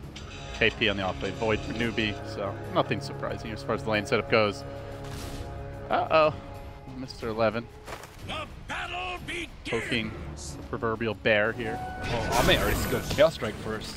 Take some heavy damage. Is that standard? I mean, if they're not tri-laning, they don't really have any kill potential, right? No, but the level 1's really weak. You only get 25%. 12% of the time. 25% extra damage. Works every time. Yeah. So that's a what? 30% increase in damage with some lifesteal? Sure. That's pretty. It's better than the that's pretty 0% terrible. of a Chaos Bolt or Reality Rift that you're 100% not going to use. You can Reality Rift. He's just going to Time Walk it off. He's gonna time walk a crit off too. That's true, but that doesn't cost you precious mana. Precious, Lumi. Level their next level. It's the anti-sponge. Look at that crit. Oh. Wow. See? Value. Look at that mana. 251 out of 251. 100% mana. I guess if you know how to prime it like a god, you could. This is actually like more effective. You hit the creep 3 times, walk up to CK, give him a crit, go back to the creeps. Well, now he knows he has crit, so he's not scared of Like he can time lapse without fear. Oh, Victoria. Usually you're scared of like the stun into cold feet into reality. Yeah, but then you know once he gets level 2, it's a guessing. Oh, look at those crits! Wow, he's owning. Ame. The 83 damage crit. Let's just say that he's been critting more than 12% at a time. Yes. Can you give me that in fraction form? 12% of the time, 100% of the time. 12 out of 100. You're welcome. That's 1200% crit. Or some would say 6 out of 50. 3 out of 25. Lumi. Got him. I'm trying to observe here. Let's not get carried away with the math, okay? We've got a little skirmish breaking out as Kaka. Thunder Pursuit has the move speed necessary to get back to safety. Faith magic missile mid-row. Like, if that row connected, I think Kaka just dies. Good stuff. So the dual lane's actually doing okay with the help of the Earth Spirit. Kaka might need to go mid or find a new home. Good news for Newbee, though. Sccc is owning maybe so far. So, doesn't really need the help, per se. KP getting his levels here in the off lane. 11 still a tiny bit under level. He is contesting. I am surprised that Kaka didn't start mid. I feel like that was a lane where you could get the half level advantage and then go back top. Yeah. The business. The business. It's pretty good to hero to do it against too. Storm without a stick. Yeah. Interesting. SC is starting with the stick. I guess Storm does remnant a lot in the lane to CS and the rest. It's not something that you see like a full magic wand upgrade. Uh oh. Going for the courier. Courier got upgraded. Alright, somebody was microing. But then Storm died. It's distraction. It was for me too. So.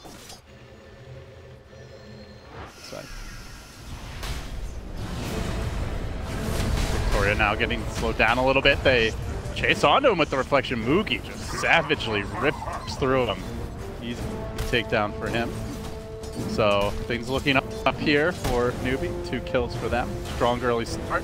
CS-wise, they're on top on very slightly on all 3 lanes here. So it's looking good early. One thing I've noticed, every single time I see Newbee in this tournament, they're playing Dire. No matter if they have first or second pick. Oh, maybe. The hate parade continues. He is not getting help, guys. Our Spirit, I haven't really seen him at all in his lane. Victoria's been top, he's been bottom now.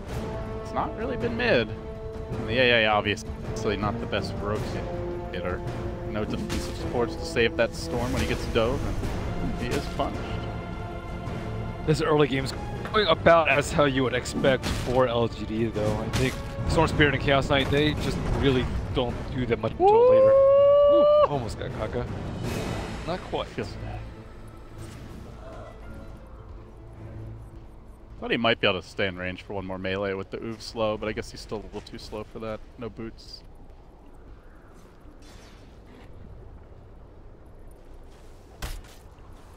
Any surprises here as far as the lanes go? Anything that you guys would like to see changed at this point?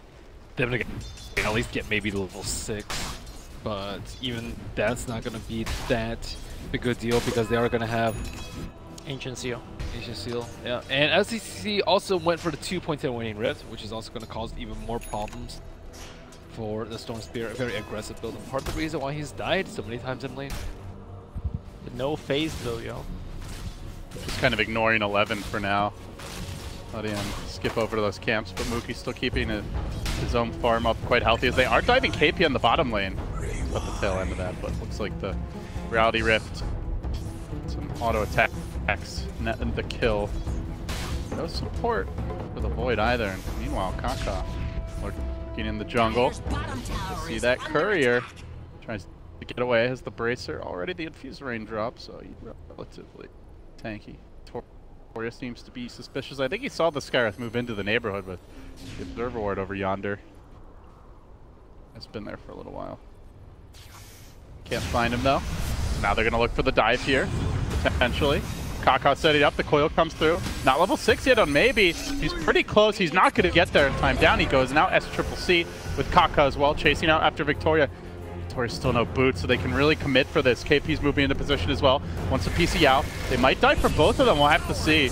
Trying to bait LGD away from that tower. The orb forward. Sccc with the silence, only level 2. They haven't finished Victoria off. One more auto attack will do the trick. Time walking off a bit of damage. They force the maybe rotation. Still not level 6, so he's missing some experience mid. He's not getting kills either. He is trying to run down KP here. Doesn't have a point in the pull just yet. No electric vortex for him. No arcane burn for him. Nothing for maybe. Except maybe this kill on Kaka. No, even this is a bait. Even this. Oh, just get your 6, my friend. Just get your 6. Dyer's bottom tower. They tried to save that for Puck. Yeah. Puck got a little bit greedy and waited a little bit too long. He wasn't sure whether to TP down bottom or TP back to base because he was very low on mana. But with Arcane and Shrine, it would have been better than a free trip to the fountain. Sad times for Storm. I wonder if he's gonna have time to recover, because the nature of this newbie draft, they just walk to a lane, coil one person, terribly shows up, kill one person and push. I'm not sure if LGD can counterplay. I guess Ravage is really the only counterplay, but if you mess it up, you are in trouble, and 11 might be as well, but the bait has been sprung, and now they're gonna move in. Trap revealed. LGD, they get the low duration stun, but the high damage roll, and that's enough to kill up the TB. They'd love to get bait too. Oh, where's the crits when you need it? 12%. 12%. In the high Phantasm roll. SC mess up some spells in the mid lane. Coil, orb, then miss his Raining Rift. Was not the play. Storm lives. It's a pretty farm. Skywrath here, 2-0-3, rolling around with the double bracers. Looking for that early Atos. Bad luck with runes for maybe. Would have been an easy regen room if it had spawned bottom. Middle tower is under attack. Is mine. Do you guys view it as a good Storm comeback type game? Not really. Too much. There's like 3 long duration control. Skywrath silence, Puck silence, and Faces Void ulti. Also, there isn't any like super easy pickoffs. Like I think Venge is really the only one. Skywrath sort of could defend himself. The rest of the cores are very, very hard to kill. Well, if Storm can't come back easily, how do you see LGD's route back in this game? Are they just looking for big team fights around the tide, or anything else they can do? Can CK try to get fat? Radiant's middle tower is under attack. I think it's actually all up to the tide. Like this reminds me of like EG's Storm game from Smell yesterday. It was just like there's just no good target that he could go on. Radiant's middle tower has fallen. Yeah, even the ones that are squishy are dangerous to jump, right? That's the worry here. Especially at Skywrath, this farm is not an easy kill. I think a lot of it depends on how well they can coordinate with the AA level 6 too. He's just a couple of creeps away, so now they can start setting up some more kills. Storm Spirited plus AA, even Earth Spirit plus AA could potentially yield a kill, and I think Newbee can shore that up by getting a pipe on one of their heroes. Actually, they don't really have any good pipe heroes. Vengeful Spirit, I suppose, but she's probably the slowest one of them all. Oh, Kaka being hounded here in the mid lane. Big commitment from maybe. Will get the kill. Meanwhile, Radiant Courier down. Got sniped behind this tower by Sccc. And it had quite a few consumables on it that you'd like to have right now. Some more rain drop. So that's a pretty costly courier pickoff. The struggles continue for LGD. Nothing coming free this game.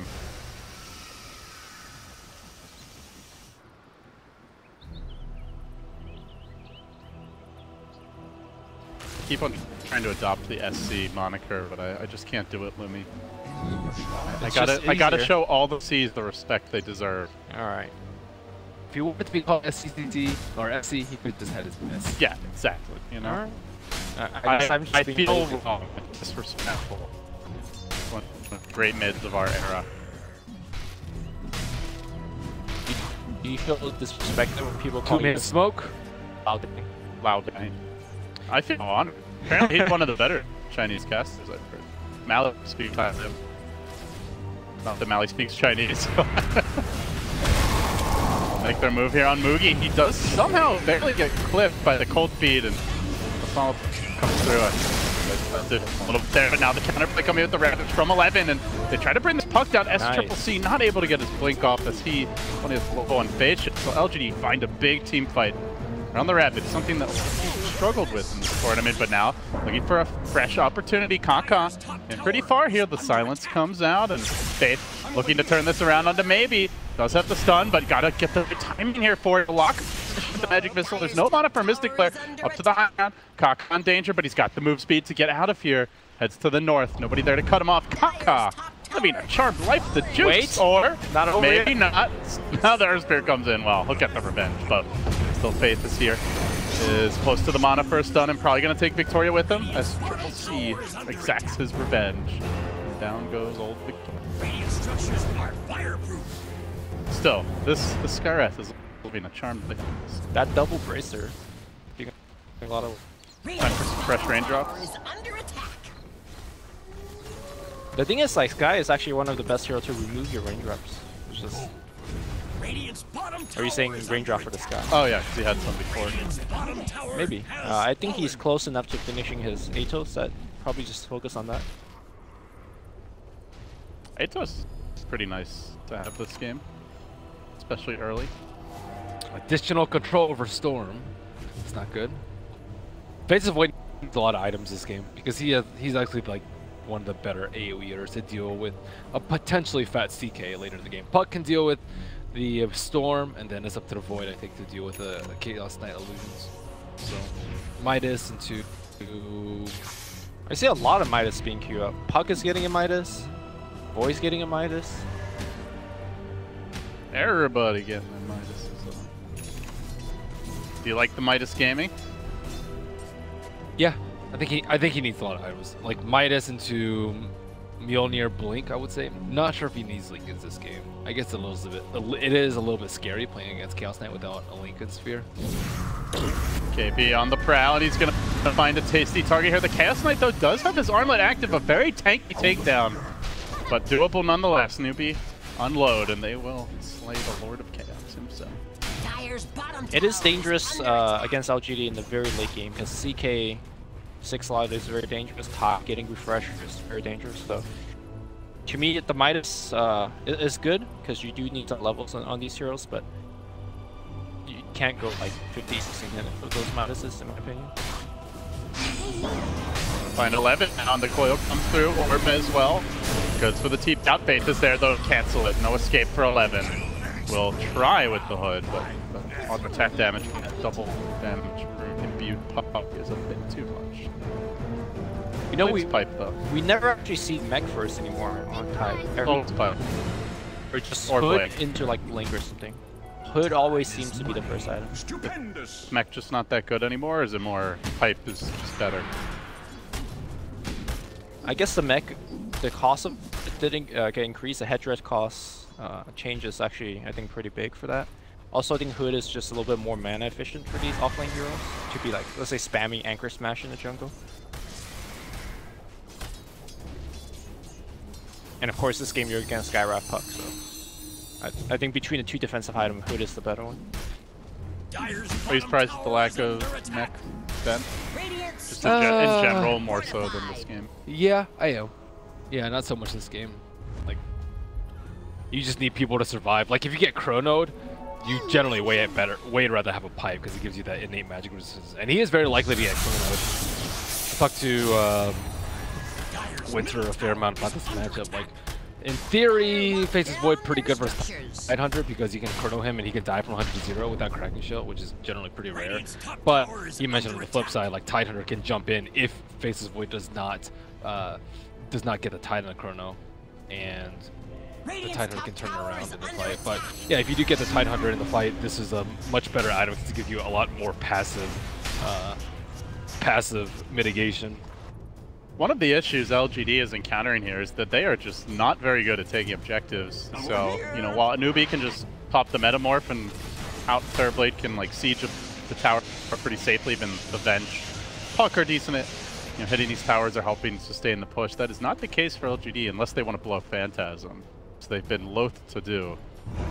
Radiant's middle tower is under attack. So they still struggle to find much in the way of objectives, trying to pressure mid, but wave gets cleared out. see a jump here from KP. He's found two. Mystic Player comes through on top of him, maybe. The pain. Ooh, he's surviving. Does not continue. He's out and away, but still, Storm on the run. Now Victoria's got to make the great escape. Doesn't seem likely as he gets bashed, controlled, coiled, and killed off. Well, maybe lives, but I'm just looking at net worth here, boys. He is 3,000 down on the puck. Not really that close to a Bloodstone either. Dire's top tower is under attack. Gonna make a move on face, jumping forward into the ice. Last Newbee. Lose one. 7-10 the score. Still a moderate lead, but by no means overwhelming here for Newbee. They do have their Veil on the puck, picked up the Dragon Lance and moved. Getting some key mid-game on them to try and deal with this pipe, but LG pipe behind them. I mean, the Chrono's down. They don't take this tower mid while they might not be good at hitting buildings. They won't be contested here. See that tier 1 mid will go down. Go for 2. Will be defense, will fight. Dire's middle tower Probably just slow down the push. Like you said, LGD just don't push that well unless Phantasm is committed. So they just need like throw 2 AoE spells and it should be okay. CK is not even showing in the push. He is interested picking somebody off.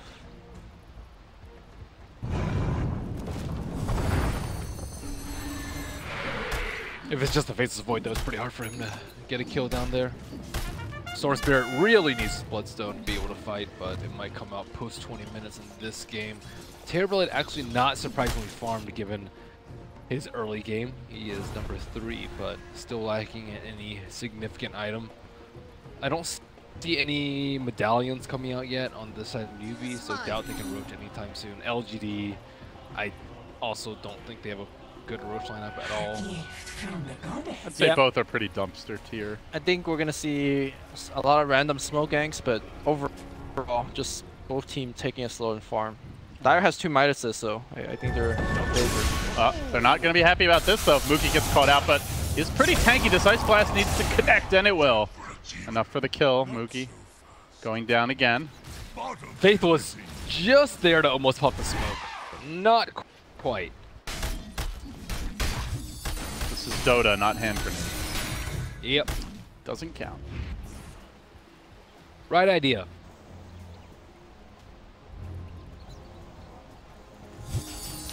So I'm very interested to see what CK buys after finishing his Echo Saber. Yesterday we saw No-Tail going for Diffusal Blade in his position, or actually Blink first, and then Diffusal Blade. If he wants to pursue more of a farming game, I think Manta Style is a decent choice. But we'll see if he's going to go for like more of a killing-oriented build instead. You know, we've seen the Diffusal Rush, we've seen the Manta picked up, sometimes even before the Echo Saber, we've seen the Diffusal. So, some slight variations with the CK. I guess the only big deviation is a few have gone for Midas early, but aside from that, it seems just like it's the order of the items as opposed to like getting something totally off the wall. But No-Tail's Blink was, to me, a bit off the wall. Yeah, that is true. That's true. That was the one. And if he goes for Blink here, there's some decent targets that you could go for this team, like just picking up the Skyraft. Skyraft, he just dies to 1 Reality Rift if you have the friends next to you.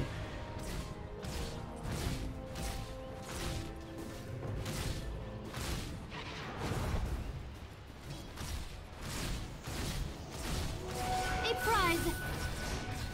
Maybe, as you mentioned, with the double Midas, very content to sit back and farm here. And LGD, same for them. Any particular item that the team is waiting on? I mean, Storm's Bloodstone is up. Don't really seem to have anything big coming soon. The Echo Saber was complete. The Blink on the Earth Spirit is red. The Tide is a Blink. Aside from that, I don't really see much. This maybe the Atos. Almost done now. Shadowblade on Void is online. So, you know, there's some middling items. Not clear any of these are a true game changer, but Newbee making their move now. They're just going to drop the Chrono earlier and try to burst them down. Victorious. Looking for the turn, no chance of the time. It's not a playback. LGD needs to disengage. So lose 2. You can be trying to take something off of this. Yeah, they're thinking just waiting. They're thinking tier 2 or Roche. is a bad sign for LGD when your tie with Hype can't even stand in the front by himself. There is no save from this lineup, right, from LGD, so that could happen over and over and over again. And without the Tide, I don't think LGD has any way to take like good team fights. They'd even commit Mystic Clear for that. Yeah, they still have more damage at their disposal if they want. As Newbee try to take down this Roshan. Ame moving in, he manages to pull Moogie out of the pit and just decapitates him. The power of the CK. Finally, Kanka will end it, but damage done.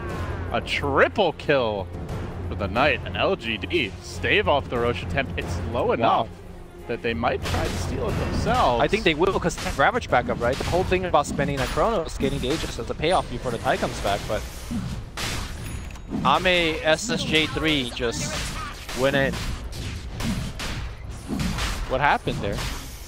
CK did a crap load of damage, it seems like. I think Sky casted his... Sky casted from inside the pit. He casted an Arcane Bolt and they gave vision inside the pit and then he reality ripped it. Okay. From... Well, I think AA was also just throwing like Ice Vortex around and stuff like that. Yeah, he had vision inside the pit, and then he pulled him out, which is really easy kill. He also got like... I haven't seen a Sunder yet this game.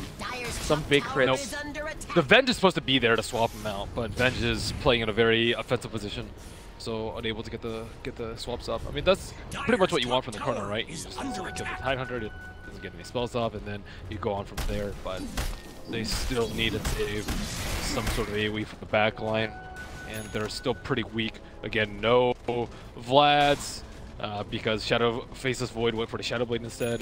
They don't have a Medallion, so this Roche is going down very, very slowly, and like the downside of not having these Roche items, which I do stress almost every game, is just so that you don't get picked off inside the pit when it's at like 20%.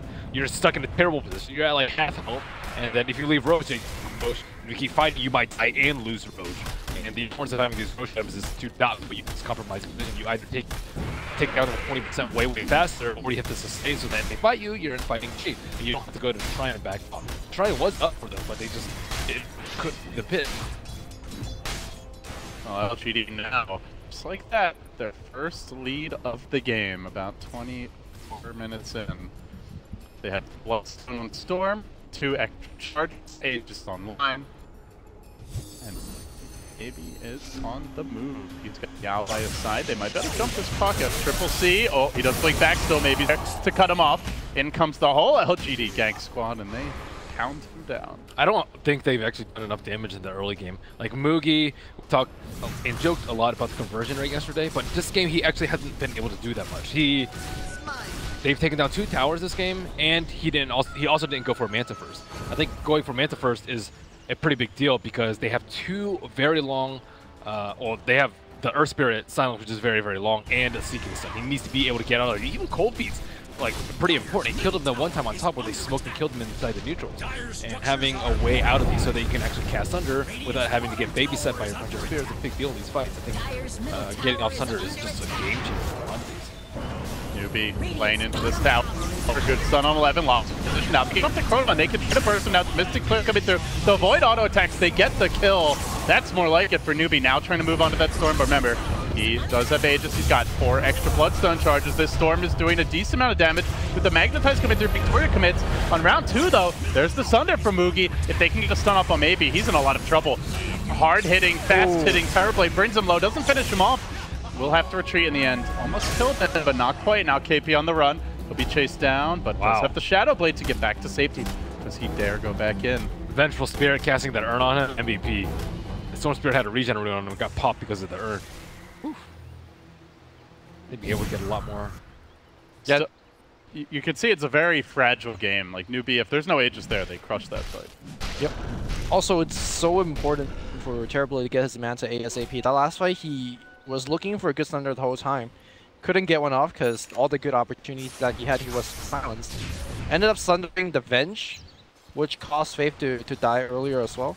I think if he was able to Thunder, let's say, the Earth Spirit or Storm, I think that team fight goes differently as well. I think the Manta rush over the Dragon Lance would have been better for him. I know that he is the main tower seeder, but it's even more important to stay alive than to be able to siege towers.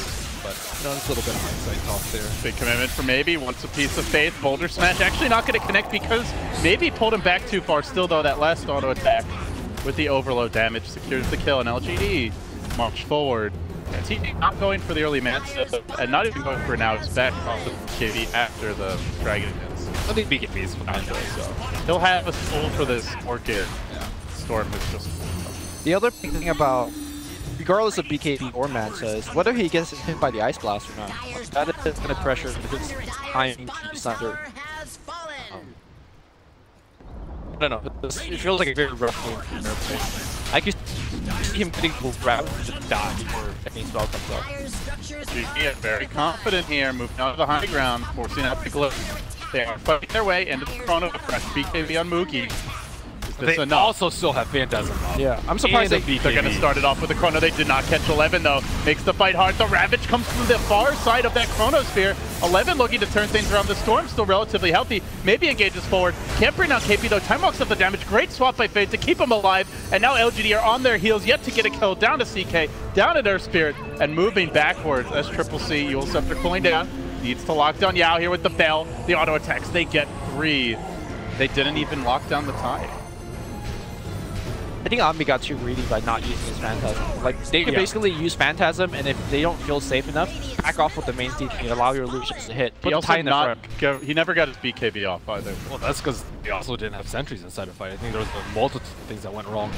No vision of the Faceless Void, so you can't reactively pop your BKB because you don't see him. And then also, he didn't cast Phantasm, so like it was pretty much just a wasted opportunity for him. It's not like he's going to be able to use Phantasm for, you know, he's not going to get value out of it by saving it in this circumstance, but he wanted to get value out of his spells. Stupendous. Like he wanted to be able to, you know, BKB out of a silence, or BKB during the Mansa, or BKB during the Chronosphere, and then turn around and slaughter them. So there was some upside to it, but getting guaranteed damage on the tower is the way a lot of players do play. Yeah, I think they could have gotten the tier 3, which changes the Fits the game a lot. Yeah, you know, suddenly you're getting those shrines. The Storm can do more around the map, more confidently. I would also say that the Tidehunter ulti came out a little slow.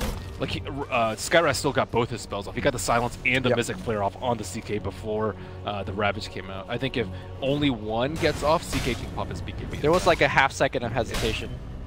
Quite a bit.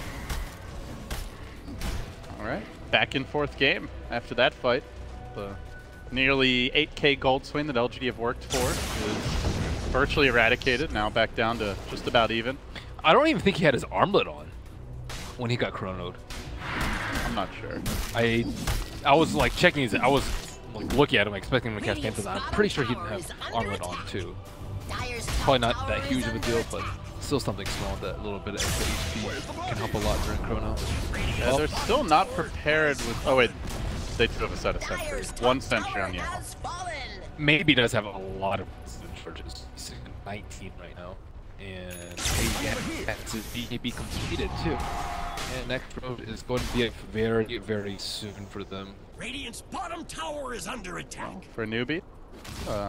Manta coming soon for Moogie, trying to claw his way back into this game. Sccc is queuing up the Dagon 5. Getting closer to level 25. Very dank 420 gold per minute. That's definitely one of the best. Yeah, he would be #1 in our ranking, Luke. 420 GPM, level 25. I think so. Because he's already so good. That's just so good. Yeah, I can't think of anything top of my head that beats 420. Yeah. It's certainly not if you're giving bonus points for memes. Then it's no content. I thought 300 was incredible. That's what it was before. What was Puck's the other one? Oh, the faster orbs? Yeah. Yeah. If he had like 2 charges of orb and that speed, I'd probably still get it. You'd probably still get the gold, yeah. What if it was like triple the speed and 2 charges? Triple the speed, I'd probably get it. If you already had Midas in 5 slots, I would. The only time I ever got the orb speed is like, you know, we're up all 3 Raxes. We're about to finish the game. The 420 does nothing there, you know. and then you can silence some kids with the orb speed. Yeah, that's it. If you think the game will go on for more than like 5 minutes. 5 minutes, yeah. Or 20. The illusory orb is just like a win more though, right? It's not like a comeback. It doesn't actually change the game. It doesn't win you games that you've already lost. When you're up 3 Raxus. Yeah. Well, Ame inside the pit. Easy roast for him. They will get hit in the Aegis, the Storm, the Cheese this time. So now he can kind of get away with what he tried to do before. You know, they can chrono him, he can hold the BKB, he can hold the armlet, and then still get that Phantasm off. Get the BKB off and take the fight. They need a Glimmer badly on the Radiant. LGD, yeah. To save someone from the Skywrath ulti and Puck Burst. They got Pipe. I'm just surprised that Ty went back for armor instead of Greaves. Because that gives him your armor, and also... He's dying to magic damage though. He's not dying to... He doesn't actually need the armor that much. Well, in the case that you don't get focused, right? Last fight he was ignored completely. Yeah. The Greaves would have done a lot more, I think. I can see that. I actually personally prefer Solo Crest on him, at least in this game. Like, I really like the pass bonuses versus Void, because you just can't guarantee that you're gonna get your spells off with Chronosphere. You're not gonna be a god and be able to like blink dodge all the Chronospheres, so you just have to accept that you're gonna get Chronosphere, and then having those pass bonuses like the Inside Aura, the Pipe Resistance, and the evasion from the Solar Crest, the passive armor too. Like I think all these things help a lot. Oh, he's getting covered, so that's pretty much the thing. Yeah, like good HP, good evasion. Wait, is he getting? That's after Shiva's maybe. No, he's got. Oh, yeah. LGD marching down mid. TP Illusions out in front. Moogie, be careful. See, he can have the buyback right now.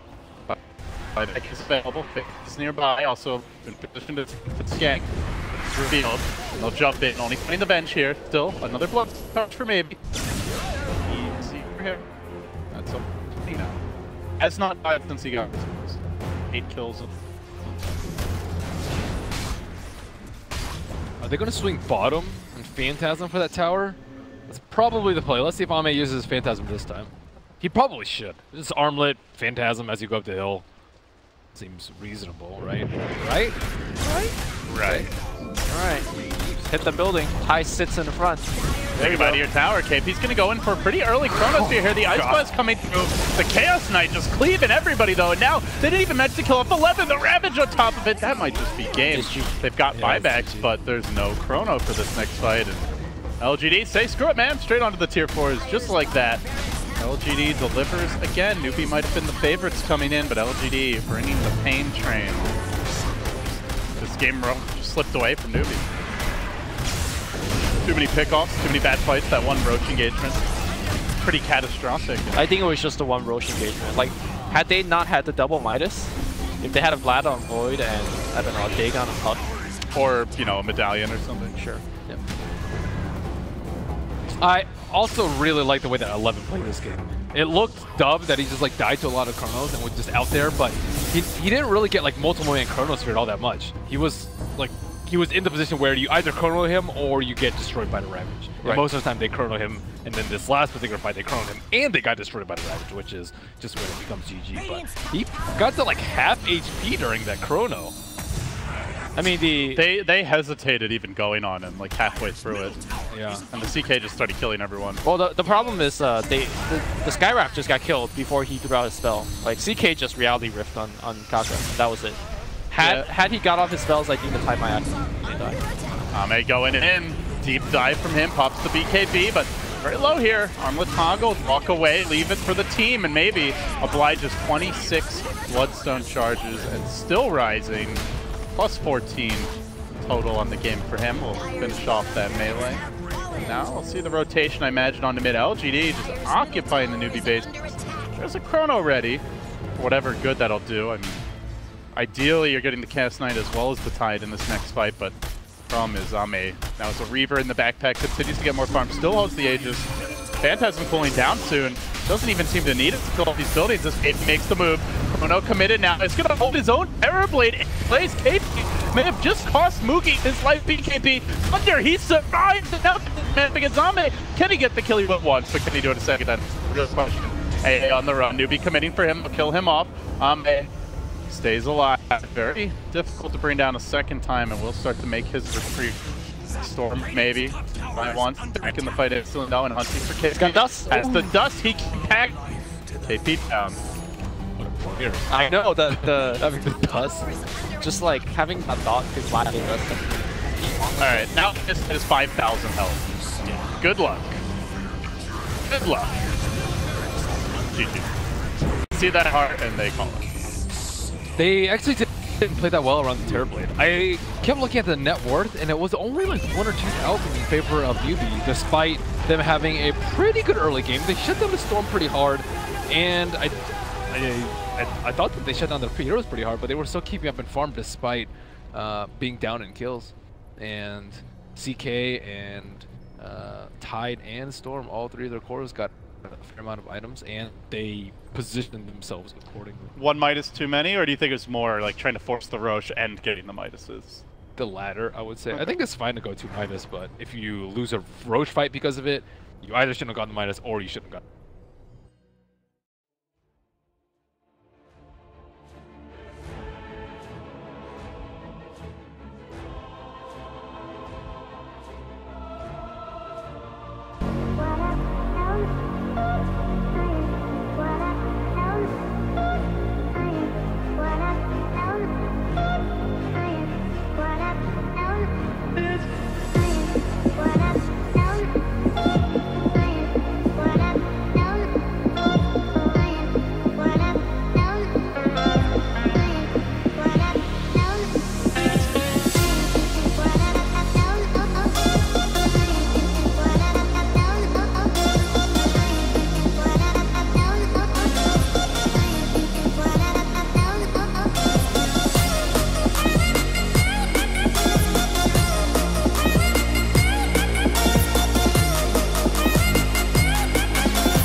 การเป็นตัวของตัวเองมันไม่ง่ายเราเข้าใจ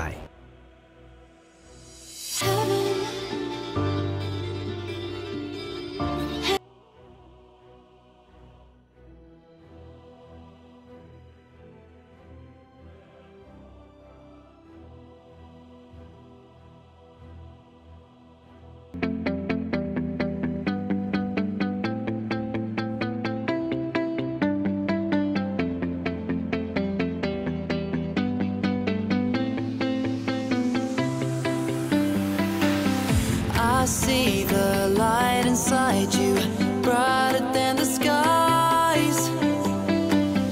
Hold on, just let us escape and fly away tonight. We have the world in our sight, and I know together we'll be alright. Can you see forever we will go?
We are forever learning, one step at a time. As long as the world is turning, I'll be by your side. We'll keep the fire burning, I'll never see you hurt. You know I can't explain it in a way of words. We both know that you'll understand, and you'll see if you take my hand, and I'll go out of my own way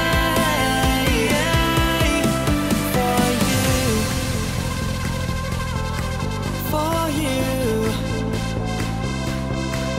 I'll go out of my own way.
เราเลือกจะมีชีวิตแบบไหน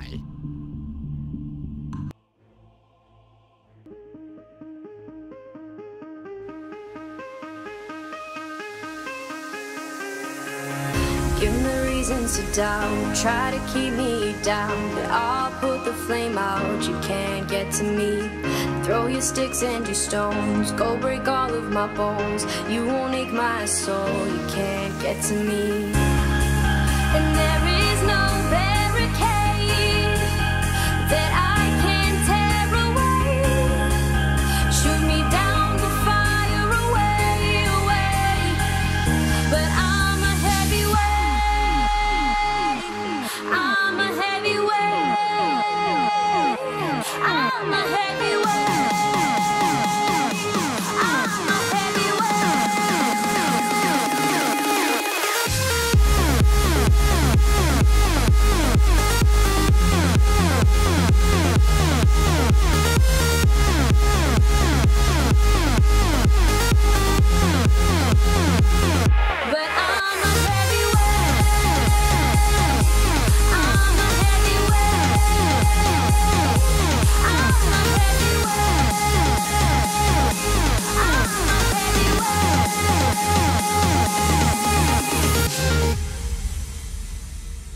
Push me down to the ground. What goes around comes around. You won't put the flame out, you can't get to me. Say what you wanna say, go take it all away. But I'm here to stay, no you can't get to me. And there is no barricade that I can tear away. Shoot me down, but fire away, away. But I'm a heavyweight. I'm a heavyweight. I'm a heavyweight. I'm a heavyweight.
ธรรมไทยเนี่ยชอบเปรียบเทียบกันอยู่แล้วไอ้ดำไอ้อ้วนแว้นว่ะลาวว่ะอะไรเงี้ยเอาด่าประเทศเพื่อนบ้านอีกแต่มันก็มีคนที่แบบว่า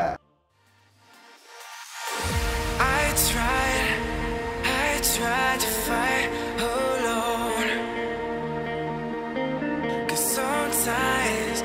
sometimes we just don't know that we can do anything together if we just try, and as long as we have our backs whenever our foes come by, this time we will win. Team pick.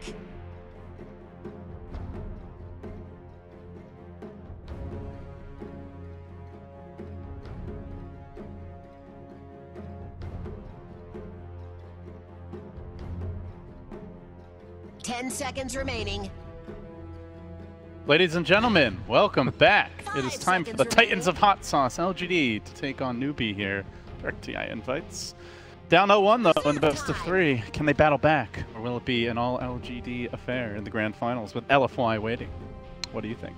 I'd like to see the LGD rematch again. I feel like the two teams understand each other very well. Obviously, they practice versus each other a lot, so you see like the next level of like mind games, and then the level beyond that. I find that very interesting to watch. But. So this is the hero they were missing last game. Newbee first phase banned the Shadow Shaman, and then they went for the Vengeful Spirit, but it didn't actually seem like they utilized the Terrorblade Vengeful Spirit duo as well as, let's say, the Terrorblade Shadow Shaman or any two pushing core / support duo that we see. Veno, Shadow Shaman, we see pretty commonly too.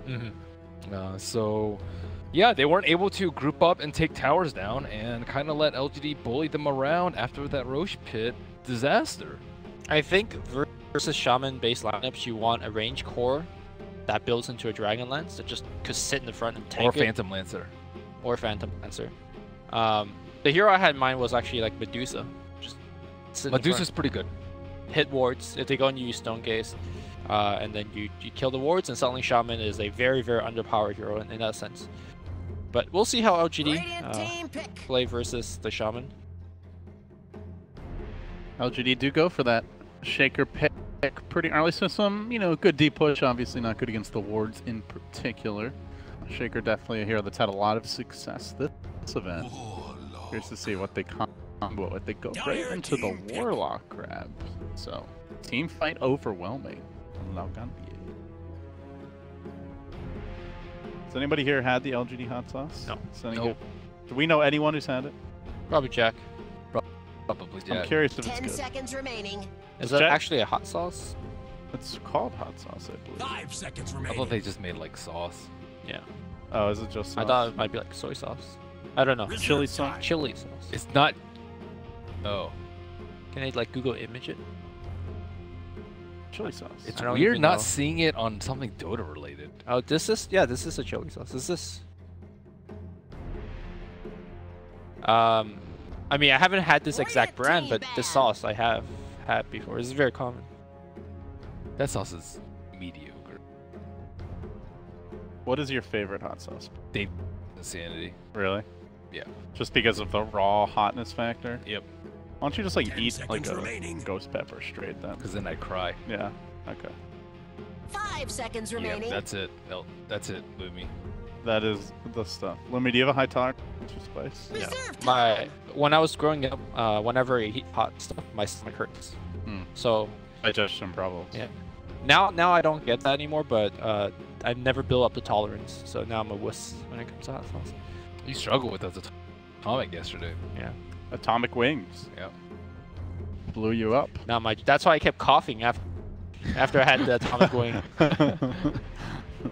There was like one game that I just coughed nonstop while casting.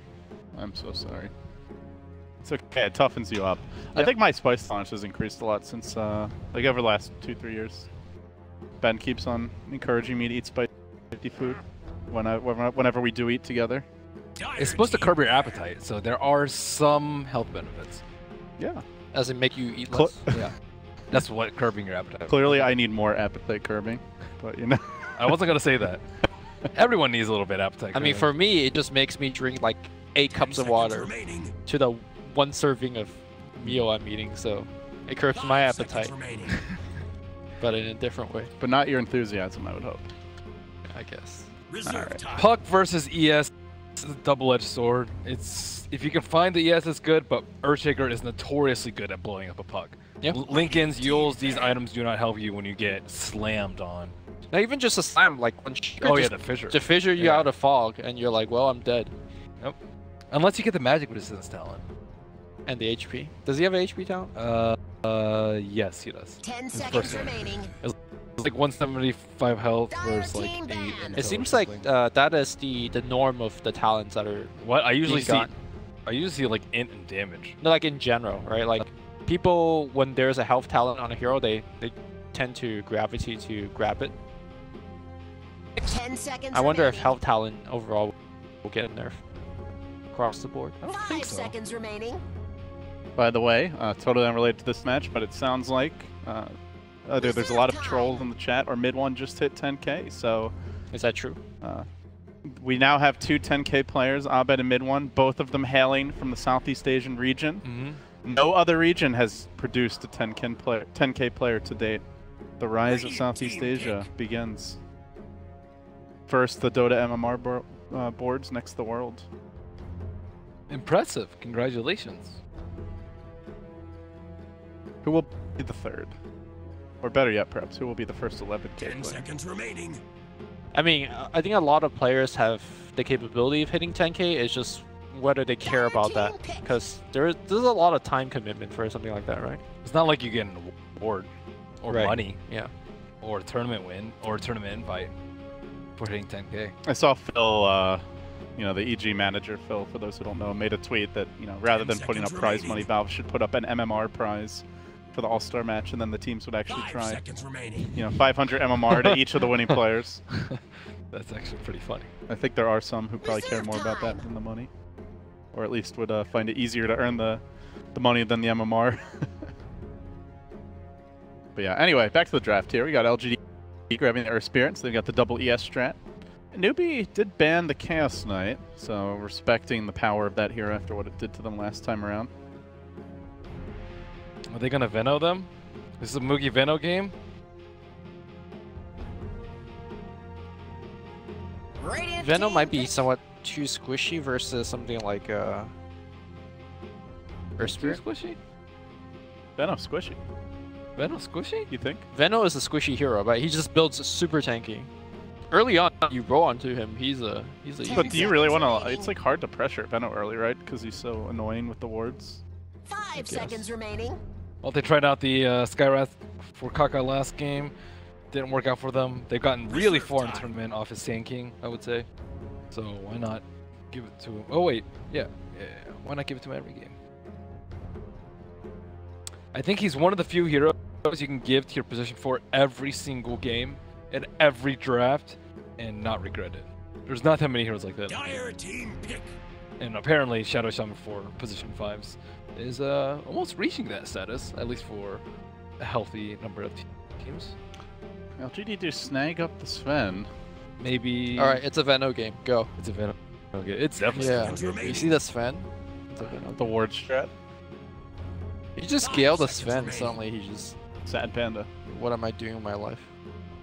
Get blade mail and then you stand there. Reserve time. That is not the strat, by the way. That was in jest. Anyone who might be in Merlini's pubs, please do not do that. Blade mail Sven might work on a support Sven. Yeah. A lot of things might work. Doesn't mean they're optimal. Dagon 5 Sven would not work. I think it could. Not using your middle finger to point is definitely not optimal. not using your middle finger is not optimal. Yes. That's what you're saying. No, I disagree. What the pointer finger lacks in length, it makes up for in dexterity. That's because you don't train it enough, right? No, I guarantee you my pointer finger is more dexterous than your middle. I will duel you, little man. Because he doesn't use it enough. Yeah. What are you gonna do? Like finger wrestle?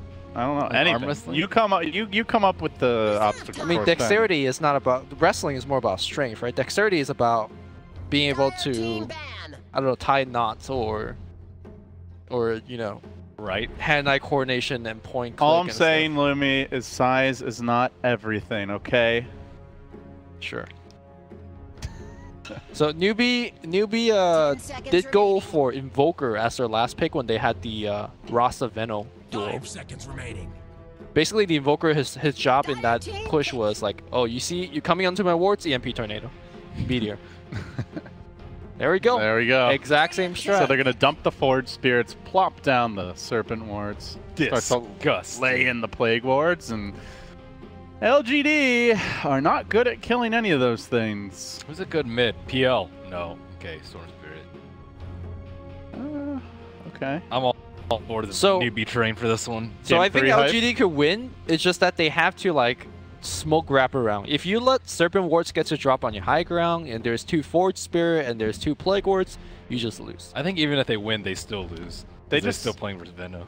By the way, they just keep on acquiring new props on this set. They've like got flowers now to go with the bike and the figurines and the tea set, and I don't even know what that thing is in between those 2 chairs. That like looks like a flower, a fake. Looks flower. like a sea urchin or something.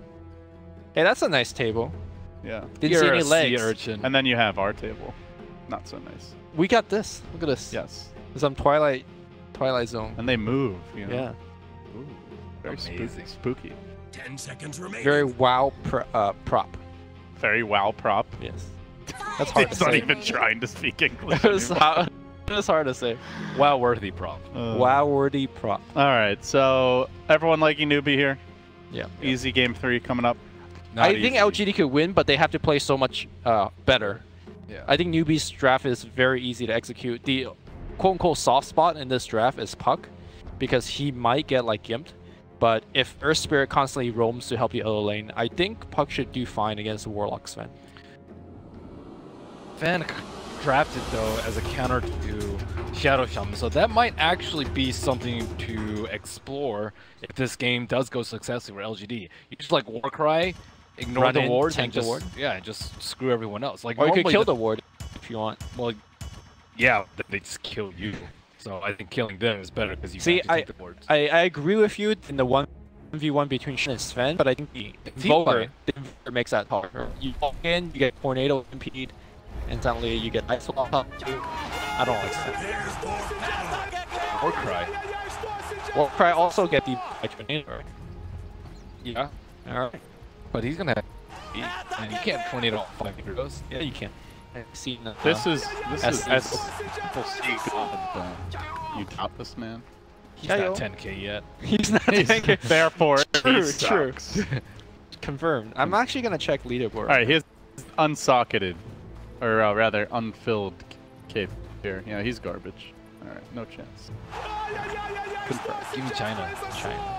SC number 3 right now with 9,300 MMR. Number 1 is Paparazzi with 97. You know, he was the first player that was the closest actually. During I think I want to say region 2 months, 3 months ago. It was pretty close. He was up to like 9.9, but China is just like they're all assassins. There's no like there's no throwers, dude. There's no throwers for you. There's no freebies. I don't think you want to double down, China. That's just asking for it. Please, they already reached the maximum amount of tryhardness. No, there's always another level of tryhard. There's always something more ridiculous. Level with smoke coming out on faith. There's always something more ridiculous. KP, he's gonna try hard to grab that rune. However, unsuccessful, but he's baited on in. Body blocks come out from Kaka, orbing through, but the power of the Warcry. Oh, he got Aether Shocks. Tase him down with the Aether Shock. Yao now taking pot shots here. Kaka wanted to go back in. Are they gonna go on Ame? Kaka is not gonna let him go back to lane. He hasn't salved up yet. Yao's probably telling him, GTFO, man, I can't help you out, bro. Then they missed the first wave. What? He has 3 tangos, and there's a forest that he could cut through. He's fine.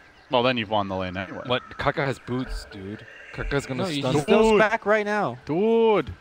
The problem is... No. Kaka wants to go in. The team is not on the same page here, though. Where is my backup? Kaka says.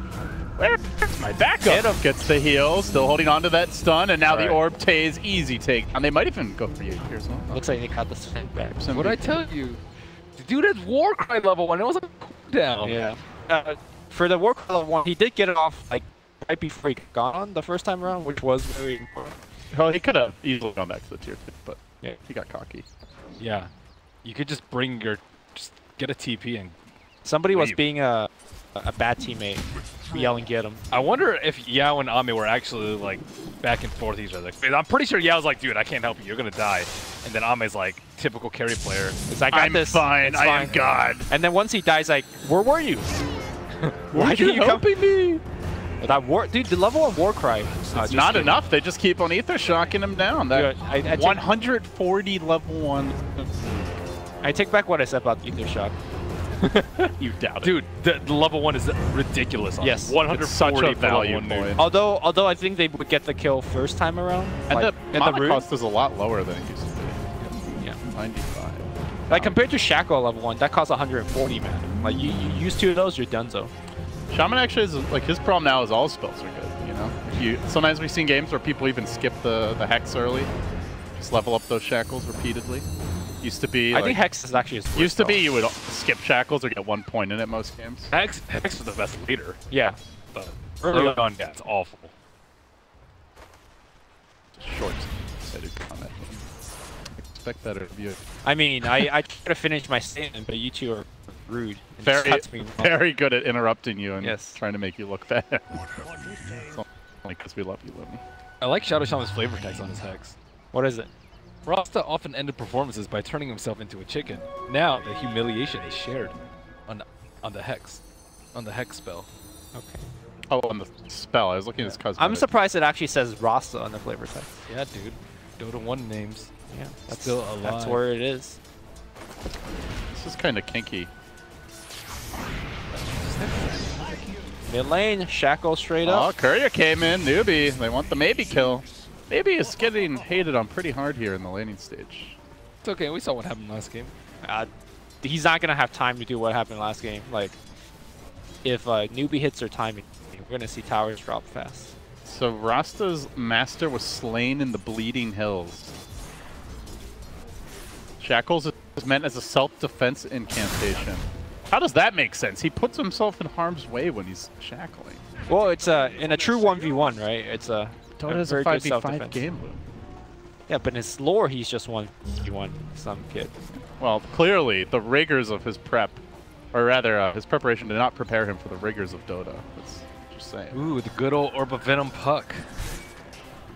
Just more hate defend. It's just really good damage. If you're only attacking heroes once every 3 seconds. Middle. Huge skirmish about to break out. There are the self-defense shackles, not so effective, but the burrow strike is enough. They get the kill. I'll take down maybe yet again. Can you think, does this like following statement make sense? Getting Orb Venom is equal to getting +5 damage for last hit, right? Because even if you miss your last hit by 5 damage, the poison tickle will finish it for you, right? Poison tickle? Yeah, but what if the opponents are denying right at the same time? Or are attacking at the same time? Or creeps? It's a damage over time, not instant damage, so they're not equivalent. The first tick is pretty instantaneous. Also, it doesn't work on towers. I just said for lasting. You don't last at towers with me? I mean, I'm a 4. He's a 5. I just throw my auto attack, and when I get a flame my carry, it's like I wasn't even trying. I think it's especially value versus spend because he has a lot of armor with Warcry. I mean, it negates a lot of that. The reason I'm saying this is we've been seeing more offlane /carry. Point and pull here, and they're gonna try to commit onto Sccc, but guess what? Tri-Lane still chilling mid, and Kakao gets the 2-hero burrow. Now they cold snap up Victoria. Brown comes through. He's gonna try to take Faith with him. Couple of extra remnant procs, not enough. Shackle. Now the self-defense shackles end in his own demise. Burrow strike prevents Sccc from getting his hard-earned kill. That was Kakao will snag it. Truly self-defense. There was some fat bully trying to hit him. And that was more like a self-sacrifice shackles. Like, nah, man. I'm just saying, instantly shackles, dies immediately. Self-sacrifice shackles. For the greater good. His decision to shackle the Storm instead of the Earthsphere was also very key in getting both kills. Nice catch here on 11. Those shackles paying off. Another nuke by Faith.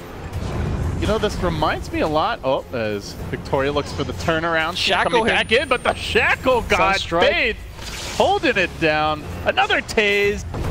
Oh, the ward. Oh, the ward! ward. Does it again. Okay, this shaman reminds me of MMY's old Lion, where you just, you know, Lion used to be thought of as weak laning here, and he just run around ganking everyone. Yeah. He's 3-1-4, You know and they have 8 what's kills. the most impressive thing about this performance is Faith doing it. So you know the hero's super strong. You can't give him any credit. I mean, I like the Savage Limmy. He's changing target very nice. That's appreciate that. Oh my god. That is a true calculus, right? Like Burrow Strike before the regen even came out. I'm very hungry. This is why I'm just going off right now. When's our coming? Dinner is supposed to be soon, actually. That's true.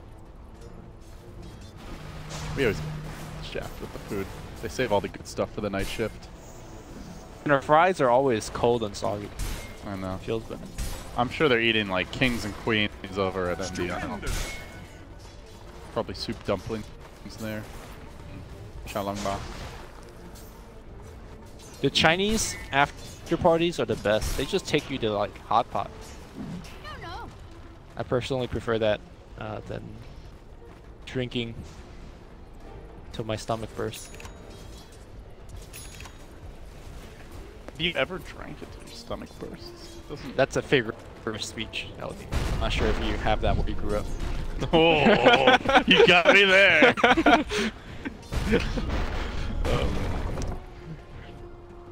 It's okay. Radiant's top tower is Let's get under this man attack. some food. He's just like crazy. I'd hate to see Lumi when he's old and hungry. He's getting there. Dude, they are getting so much out of the map right now. Stacked upon the camp. Oh! By the way, Sven has just completely skipped Stormbolt, so Puck is able to TP out directly in front of his face. We do see the cleave max easily, but 0 point to Stormhammer. Pretty cool. Top lane dive is happening by Mugi. Gonna make a move. In comes the Snake Man, but Yao just waltzes away. Now Victoria rolling through, swinging and a miss from him. 11 has the Echo available. Does Kaka dare dive him? Will 11 be able to counterplay this? Suki his way through the trees. It's Shaker on Scorpion. He gets him with the Echo. The enchant totem comes through the fissures there as well. Surprise, motherfucker! Now Newbee try to get the turnaround here. Sunstrike off the mark. They keep on chasing. 11 maybe looking to spring another trap here. He's got stick charges available. The fissure coming soon. Preps the enchant totem. Gets ready to club Mugi, but it's only level 1. It doesn't actually hit all that hard. The fissure available again. Slowly working Mugi down. They really want this Shaker, and they ain't gonna get him punished. 11 with the outplay. Dude, you juked it there for like 10, 15 seconds. That was sick. Oh my god. Club Mugi also sounds like an awesome bar/nightclub. Okay. Let's try this. Club Mugi. Nice juke, Shaker. Got Sunstrike. Radiant's top tower is under attack. All due to Venom getting scale off right before. Yeah. That made it super easy. Also, Sven, in the middle of all that craziness, died bottom. So he's not having a Who good did he time. die to? I think Puck Invoker, I believe. Kaka roaming bottom lane. They do have the coil available. They're going to deploy. Now, still no stun on this Sven. He got strength up, worms his way through the trees, but here comes the Veno. No chance for Rame. Another death. Radiant's bottom tower is under attack. Someone needs to play his master so he learns the self-defense mechanism. It's Warcry, right? Isn't that self-defense? Calling a few lines from the Vigil Codex. Fortify Sven's obedience to his rogue code. So poetic. Radiant's bottom tower is He's a under Vigil attack. Knight. Or he's from the Vigil Knights. but Oh, he's- it actually says so poetic. I thought you were just commenting. No, on it actually says so poetic. Yeah, I'm reading too. I've never really read the flavor text for spells. Yeah, or items. This week I've learned a lot about flavor in Bottom Dota. tower is under attack. I used to think that this game had no flavor. I guess I was not looking. I think you're just hungry. Just add hot sauce. Okay, the battle for the top rune begins. And Oh. it ends. It ends with Sccc saying, if I can't have fun, neither will you. Now they make their move. Burrow Strike coming through. Into the Sunstrike. Yao quickly being brought low here. Will be finished off. Mega kill for him. Already the point booster prepared. This is ultra fat, ultra farm, ultra scary invoker. So poetic.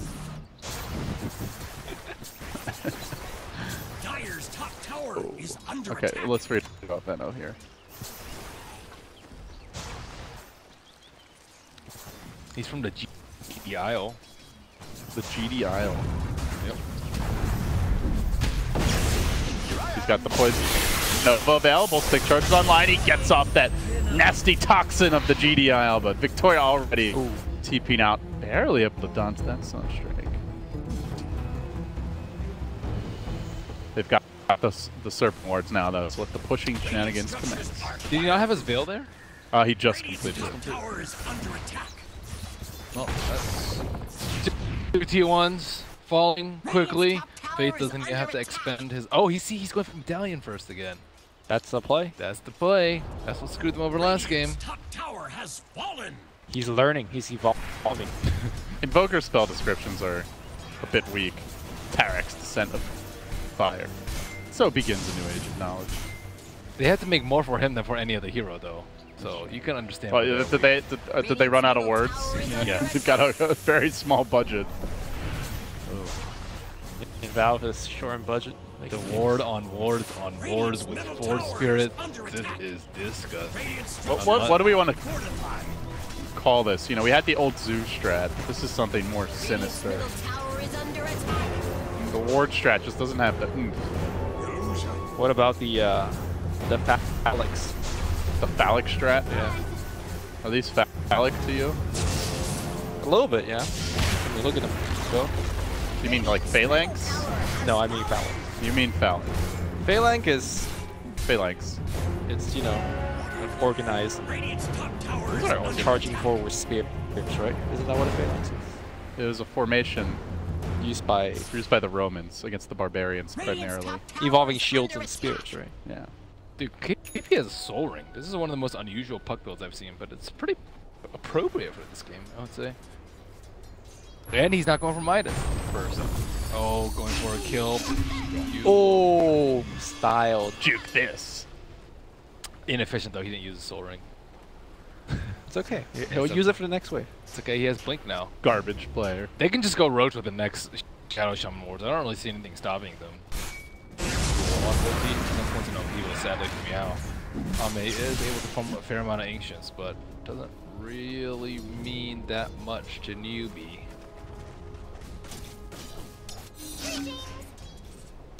I guess the one thing that Sven provides with his lineup when it comes to defending against the Shaman pushes is usually jump on the Shaman before he drops his ward and you kill him. Storm adds to that as well. The problem is whether you can find Shaman. And not get instantly disabled by him. He only has 1 point in pool. Yeah, it's Faye. If you're not going to get instantly disabled, you're fine.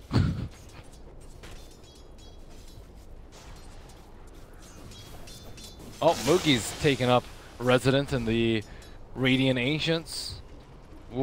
Wards are up for Shadow Shaman in case they do want to do Roach. LGD, they need to keep the top shrine up, and it is still active in case they would do want to mount a defense there. I think that's where things could start to go wrong for Newbee.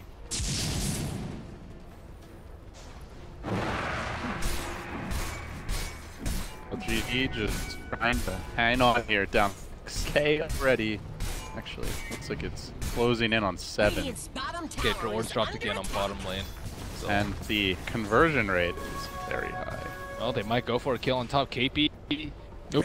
Bottom tower is under attack. Very nice. Even if they get that kill, I think you're fine as Newbie. You're gonna get tier 2. Yeah. They lose that tier 1. Oh, there is a smoke actually going up top. This is, who they're gonna get? Puck? Yeah. He says snidely.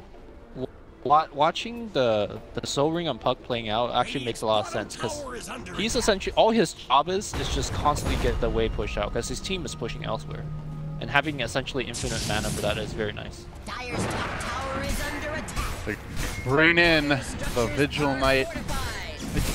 For him to silence the Sven.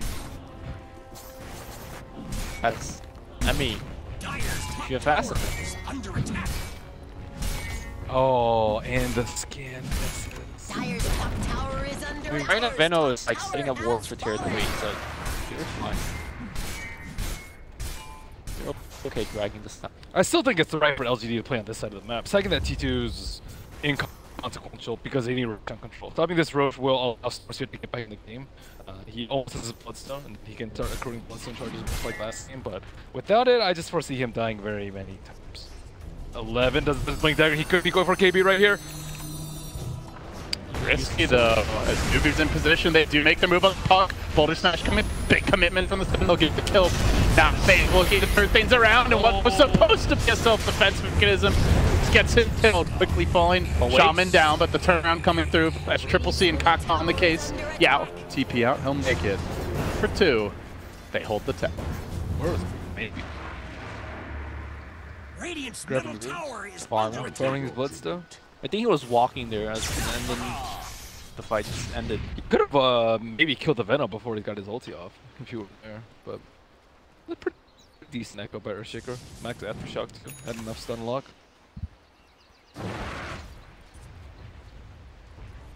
So at 17 minutes, it's been a pretty bloody game. 23 kills here between the teams.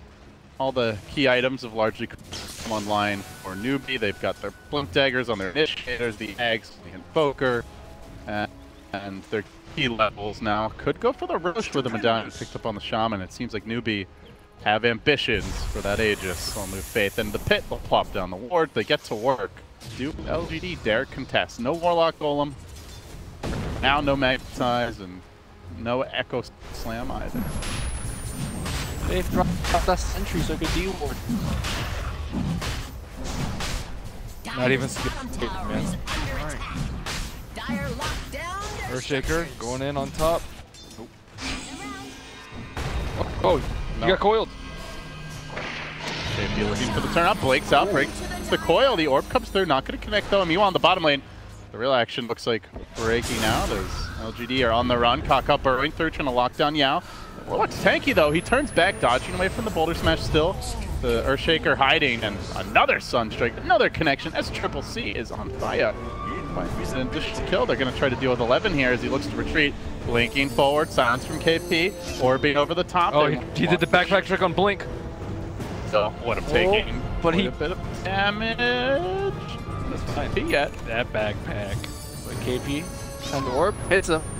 Hit him again. Could have tried for a TP out. Instead, it's just more gold for the Invoker God. Already pretty godlike. I think they just tier 2 and tier 3 and win now, right? Yeah. Well, at least much stopping them. Maybe a BKB on Sven, but even that won't do too much.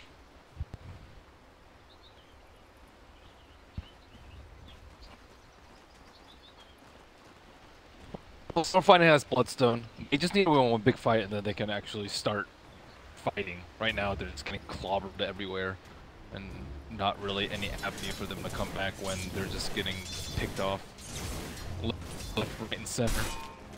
You're getting close to the Sven BKB. Yeah, that's definitely what they need. After the Bloodstone is completed on Storm Spirit, 2 items combined will put them fighting. But now they have to deal with the Aegis. Out of the center, Cometh unloads it on Yao, and again it does Sccc, getting the Sunstrike kill, racking up the gold.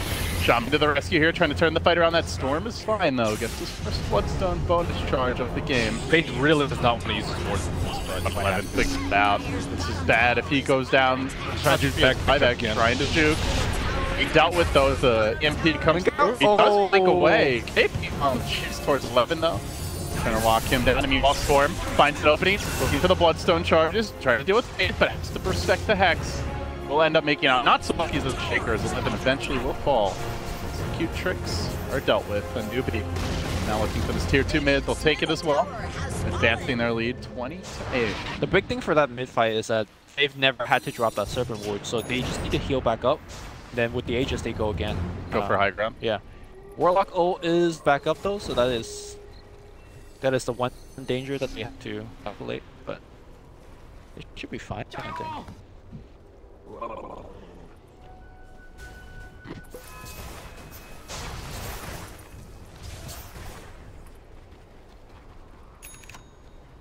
Earthshaker keeps getting caught out in the weirdest positions. Yeah.